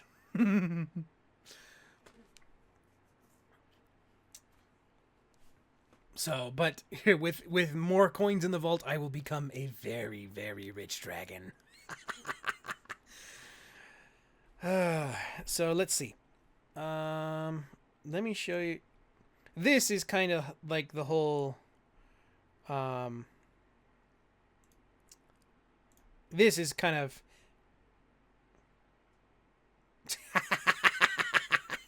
So, anyways, this is kind of how I themed it around, like I guess you could call it my part of my character avatar thing. Lots of story goes behind it, but in the meantime, yeah. So I drew this myself,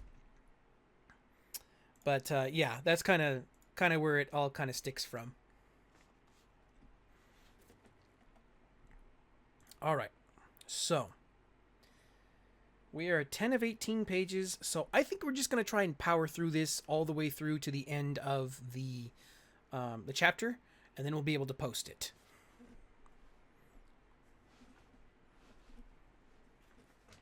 So yeah, that's where you becoming a coin in the vault all spawns from.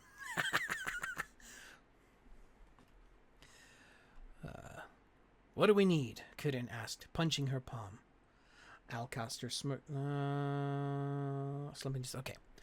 On this page, should be everything we need to open the statue's drawer. I'll get things ready on my end. Kirin took the list and looked it over, immediately calling dibs to gather the item marked as Enchanted Ring, located in the mountains north of the town. Olsen and Helen.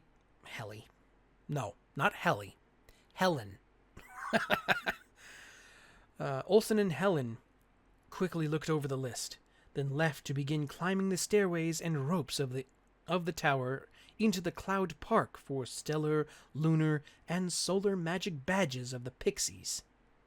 Eliza greeted them in the park, helping to gather the badges. Skadur the Hunter joined Corinne to ward off the ferocious Hector wolves, while Corinne searched a tomb where Alcaster's list claimed the ring would be. After 2 hours, they all returned with the necessary items, leaving again with Alcaster to find the statue somewhere within the center of the tower.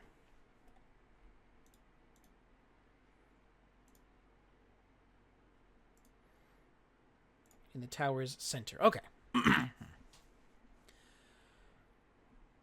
So, Alcaster, does no one learn from this book? Why is it hidden all the time? Olsen asked, helping the elderly Alcaster up a set of stairs. Long ago, in a distant land, Aku.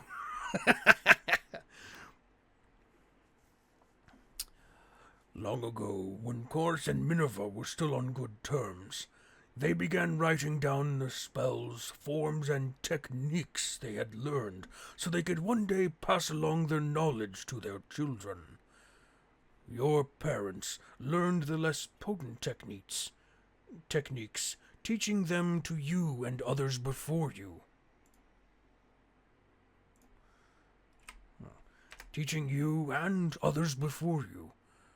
However, there are techniques that even the 5 masters can't control.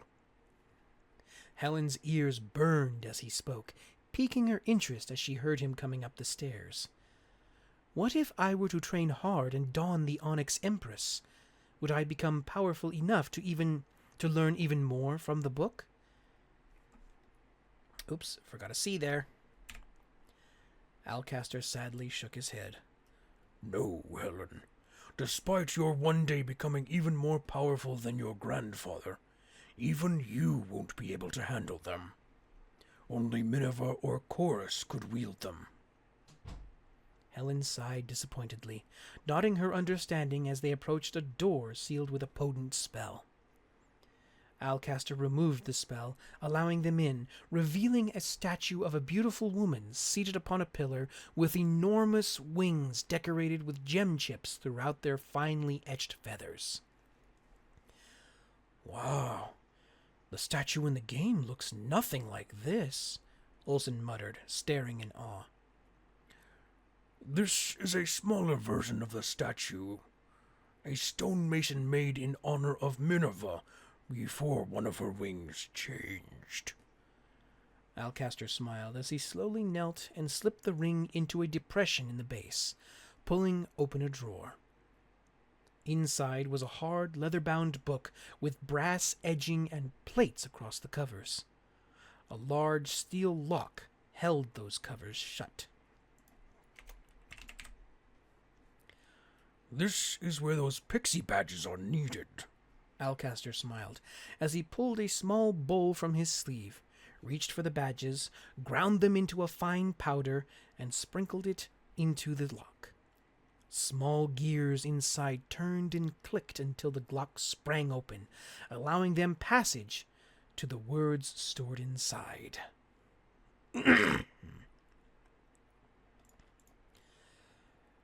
Matthew held up his arm and pushed as hard as he could with the shield form of his Gaia cloak, trying to keep from breaking the pots while Lillian struggled to push them back by using the wind from her powerful swings. This is starting to get on my nerves, Matthew growled as he pushed back another wave of pots and jars. Just hang in there, Matt, called Lillian, pushing off another rather large pot creature.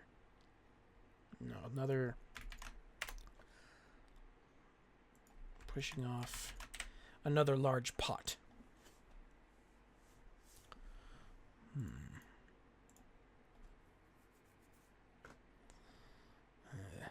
We need to try and save all we can of these salves. It took 3 years to make each of them, you know, Jenny called as she pushed another jar of boiling ginseng water back. Where is Helen? It's been hours since she left, and I'm getting tired. One of the recruits. Just hang in there. She'll be here soon, Jack called, trying to sound hopeful. Ozzy's skin began to tingle. Frantically, he searched and saw an enormous shuriken fluttering through the air, directed at Eris. Eris, incoming! He shouted, hurling his dagger as hard as he could. Nathan heard the shout, turning to see the giant weapon hurtling towards his loved one. With barely any time to move, wind curled around his body, and light gathered in his hand as he drew his arm back. Thunder clapped across the battlefield as Nathan's spear shot from him, mana shaped like a dragon's head surrounding the spear. Eris looked back after hearing Ozzy's dagger clatter off something metal just as a shuriken was about to hit her. A streak of blue flashed past her and pinned the shuriken to a tree. Ozzy and Eris followed the trail of smoke leading back to Nathan, seeing a boiling pot of ginseng water tip itself up. Searing pain exploded in his arms, hands, and face as the rush of boiling water hit him, soaking through the chainmail armor and filling his gauntlets. Within moments, Nathan was overrun, more boiling pots dumping their contents on him, his screams of agony rising over the sounds of rushing water. Nathan! Eris shrieked, rushing to the warrior and jumping over the squirming mass to get to him, when boiling water enveloped her. Antonia tried to fight her way through the advancing wave around them, but no matter what she did, she seemed to be getting further away. Jenny swung her bow as hard as she could, creating a strong wind that blew the pots back long enough for Antonia to lead them away. Unfortunately, Jenny overlooked another cauldron of boiling water beginning to tip itself over behind her. Just as the boiling contents spilled over the lip, Jenny saw it and pulled up her cloak, blocking the water. The heat pushed through the fabric, heating her arm to it was unbearable. I mean, heck, it's boiling water. You're basically holding nothing more than a piece of fabric between you and 212-degree water, if not hotter. The heat heating her arm to unbearable levels, making her scream out. She dared not move lest the waterfall splash her lest the scalding waterfall splash her in her attempt to escape. Jack began bolting through the rows of cauldrons until a wall of searing liquid splashed his side. Antonia looked back to her master, seeing her struggling under the weight of water, while Matthew and Lillian fought back the advancing army of pots and cauldrons, sometimes being splashed with the boiling liquid. I need water!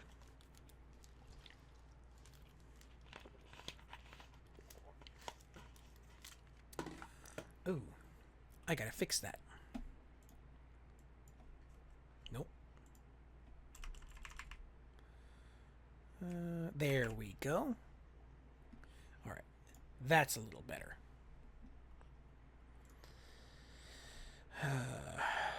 I've had it, Eris growled, her red and blistered skin healing slightly from a basic healing spell.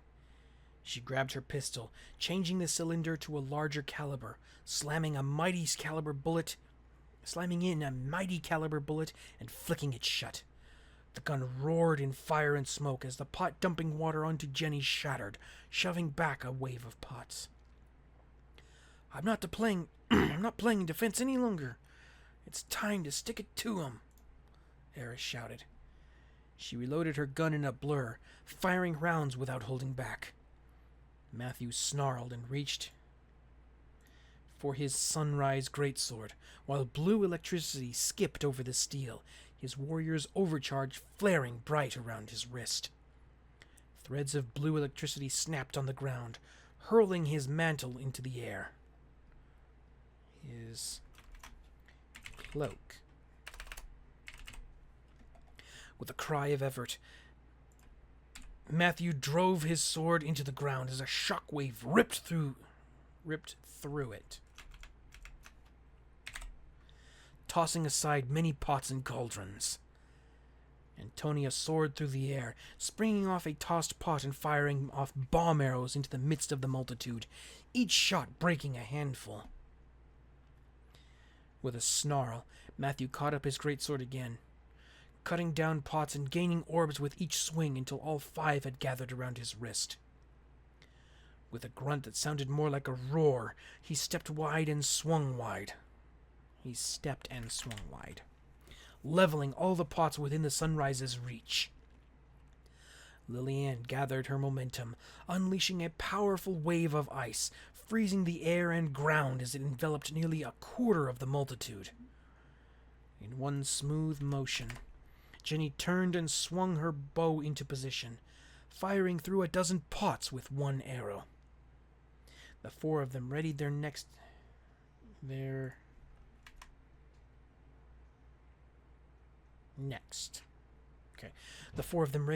attacks when we're gonna ignore this. Dang it, I hate when that happens.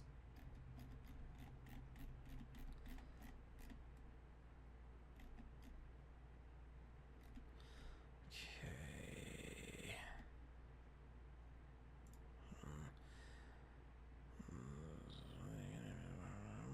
One smooth motion. 4 of them readied their next attacks when a burst of light revealed Helen, Olsen, Corinne, and Alcaster, who held a glowing open book.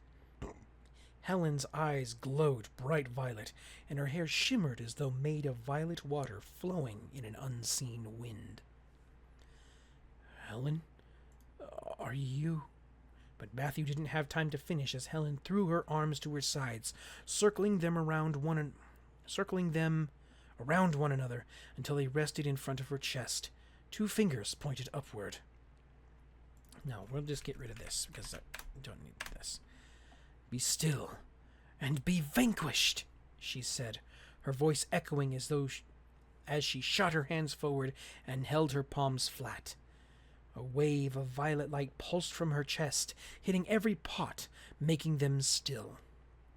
In another instant, the pots settled on the ground as the holes within them were repaired, and a spark of light rose out of them. The sparks gathered together as a glass bottle formed to contain them, hanging in midair. Ellen then folded her hands, closed her eyes, and took a long, meaningful breath, while the glow faded in her hair and eyes. "What in Osiria was that?" Jenny demanded, as she stopped in mid-rap of Jack's burns. Oh yeah. That was a powerful dispelling method. Oh, no, that's Alcaster. That was a powerful dispelling method. I've never seen it used to such a degree and with such little effort. You 5 just may possess the power to wield the secrets of this book someday, after all, Alcaster said, with a happily surprised voice. Helen then told them what she had learned. That explains a lot. No, she didn't learn.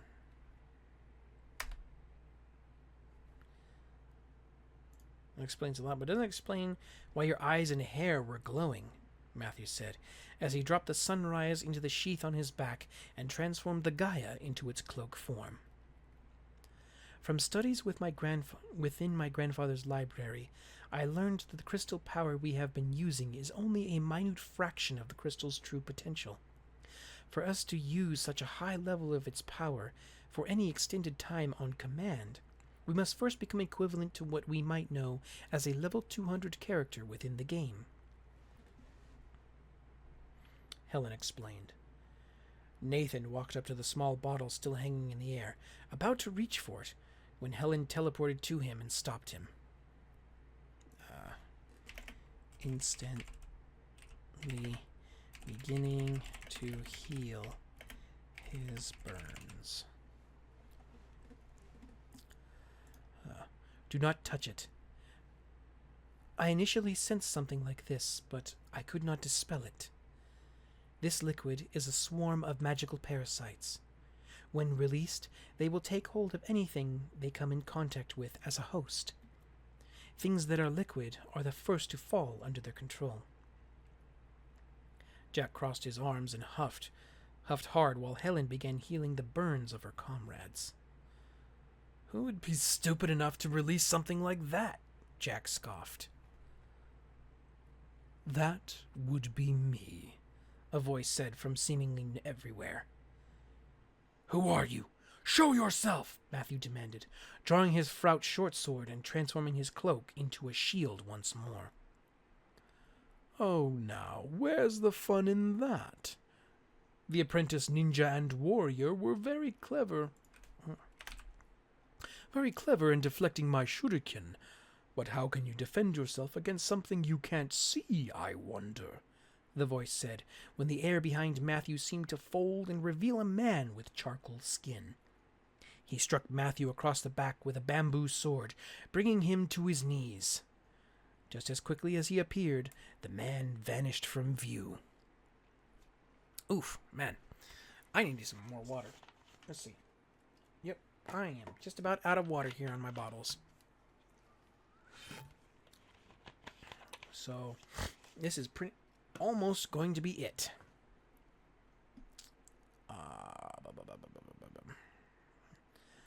Oh my, not as well as I thought.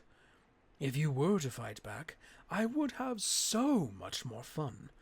Yet you can't do anything as I take you down one by one, the voice said, as the air folded behind Eris, allowing him to hit a series of points on her body and bring her to the ground. Nathan turned as the air folded, clenching his hand and swinging as hard as possible. But the man disappeared again, making Nathan stumble forward. How pitiful.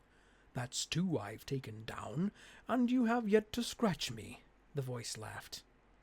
Nathan growled in his throat, sprinting for his spear, still holding the giant shuriken. Were you the one who released the magic parasite? Helen demanded. The voice laughed heartily.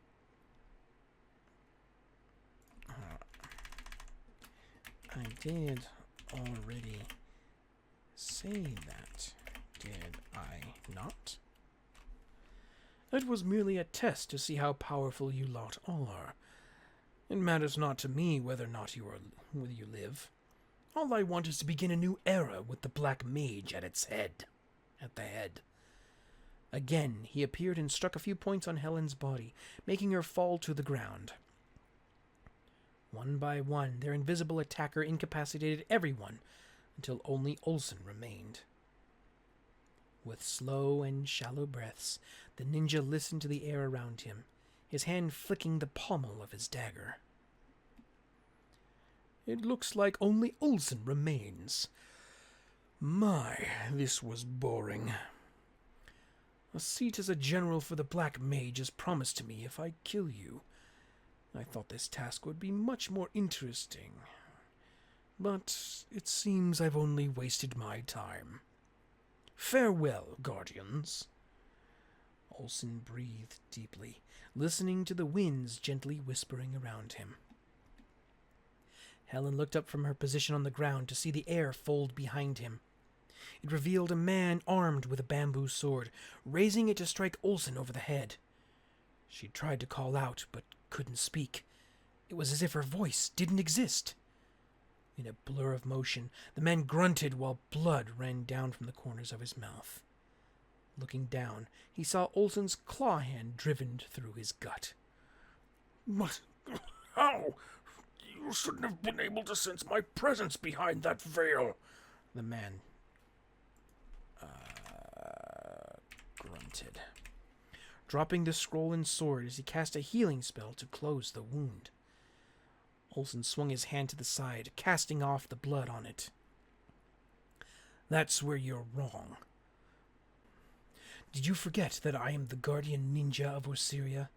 I may be human, but I have power far greater than you could ever hope to defeat, as do all the guardians of Osiria. You're far outclassed, bamboo warrior.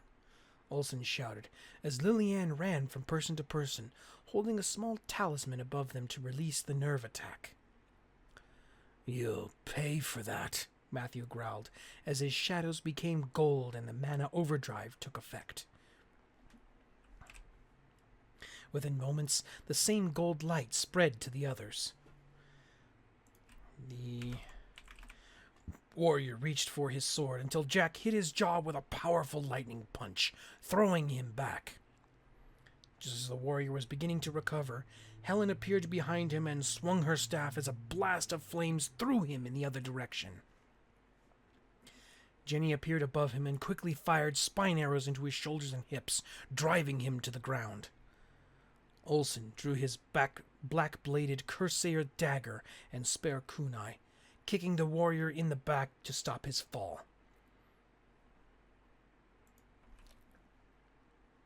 Hearing his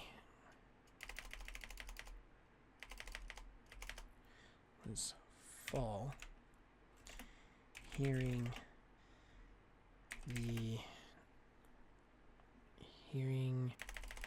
a painful crunch.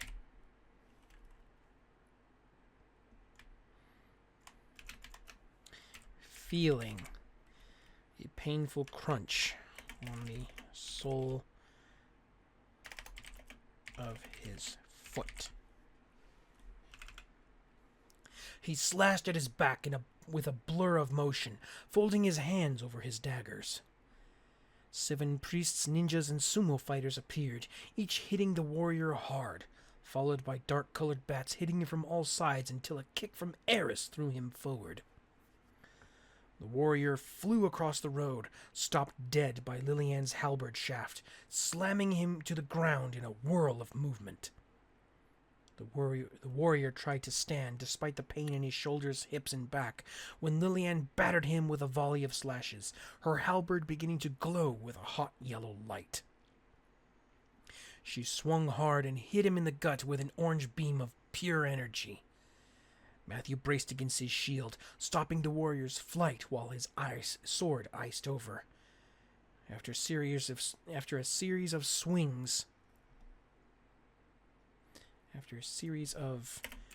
frigid swings, Matthew slammed the warrior into the ground face first, the arrows driving through his body and out his back. Holding his sword to the skies, a beam of light shot into the clouds from Matthew's. Shot into the clouds. Okay.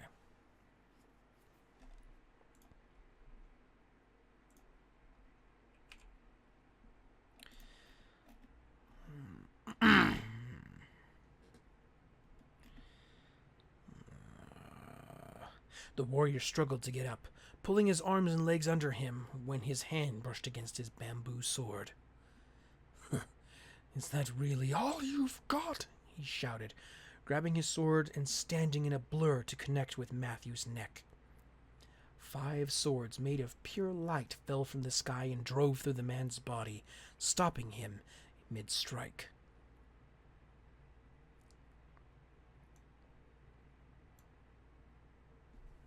Holding him in the air.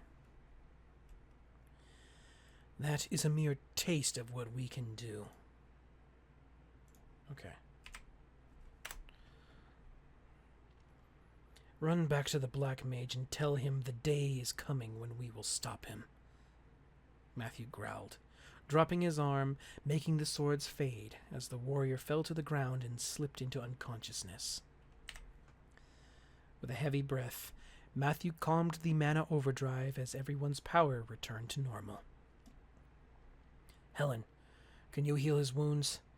I want to ensure he gets back to the Black Mage with our message," Matthew asked, ceremoniously sheathing his sword. Helen nodded, casting her healing touch while Olsen undid the nerve attacks on their apprentices. Corinne and Alcaster came from behind a tree and clapped their hands. "Where were you the entire time?"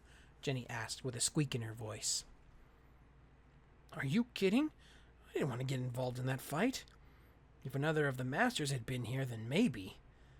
That was an awe-inspiring show of power and control, Kirin complimented.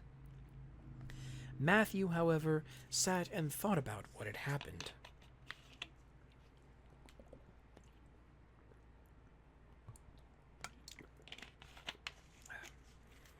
I would have killed him if it wasn't for something that he had said. Something he had said, Matthew muttered. Kirin became curious and turned to him. What did he say?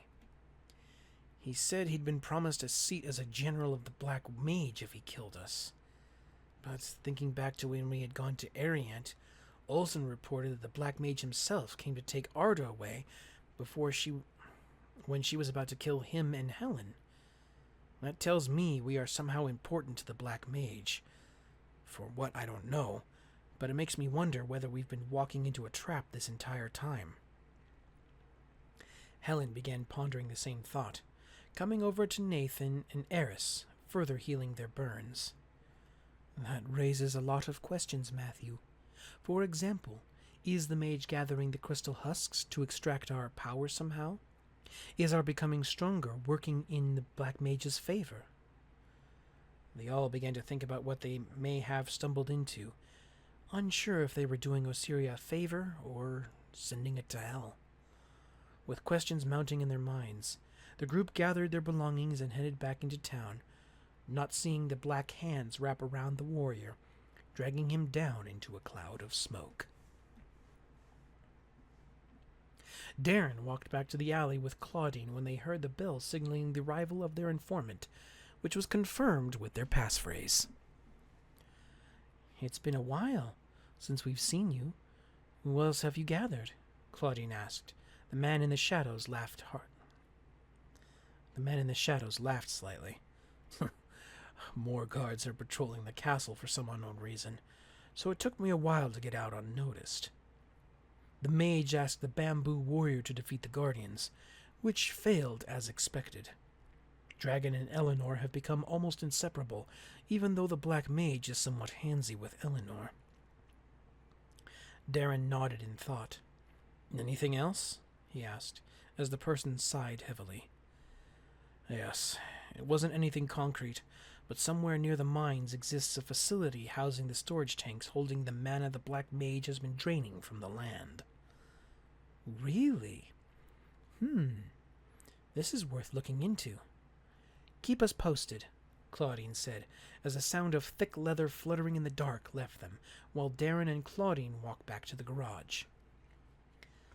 So what do you think? Darren asked. Claudine shook her head. Whoops.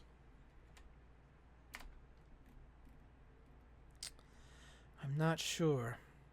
Hiding those tanks near the mine seems too easy. We'll send out a scout tomorrow and see if anything is unusual. Beyond that, we'll just have to wait and see and rely on the informant. The warrior's eyes fluttered as he slowly awoke, strung up by his arms spread wide and locked within the dungeon of the Black Mage's castle. He tried to pull free when his captor's hissing whispers stopped him cold. More water!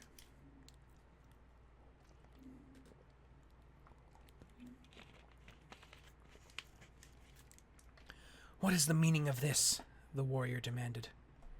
The Black Mage's eyes laughed, while breathy whispers pulsed in the air as he shook his head. The warrior grit his teeth in anger as the Black Mage shushed his question. You bastard! You knew I would fail, didn't you? The warrior demanded. The mage narrowed his eyes as he breathed slowly. Until Eleanor appeared beside him and answered.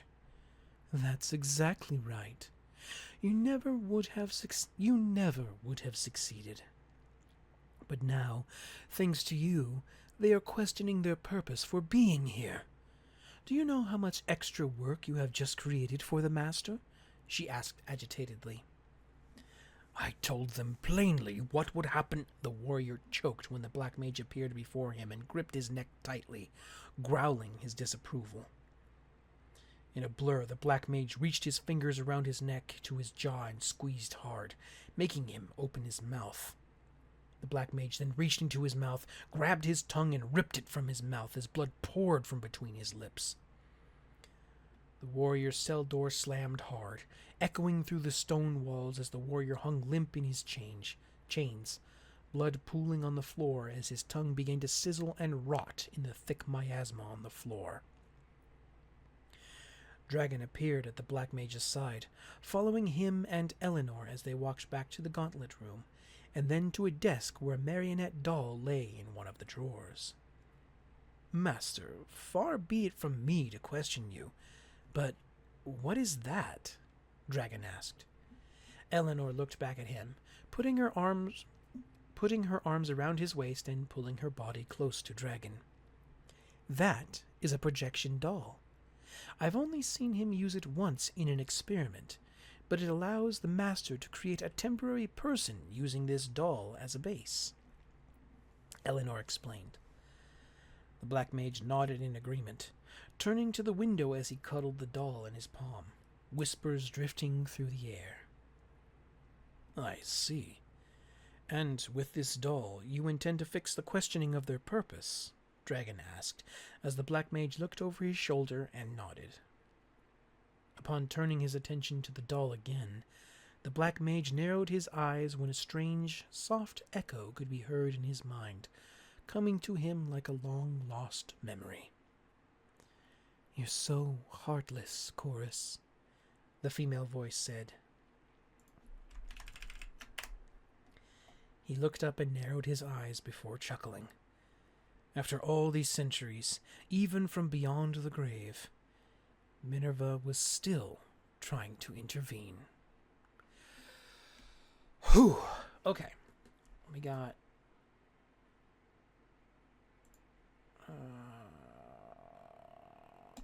we dismiss that, and dismiss that, and dismiss that. Alright. Cool. We got all the editing done.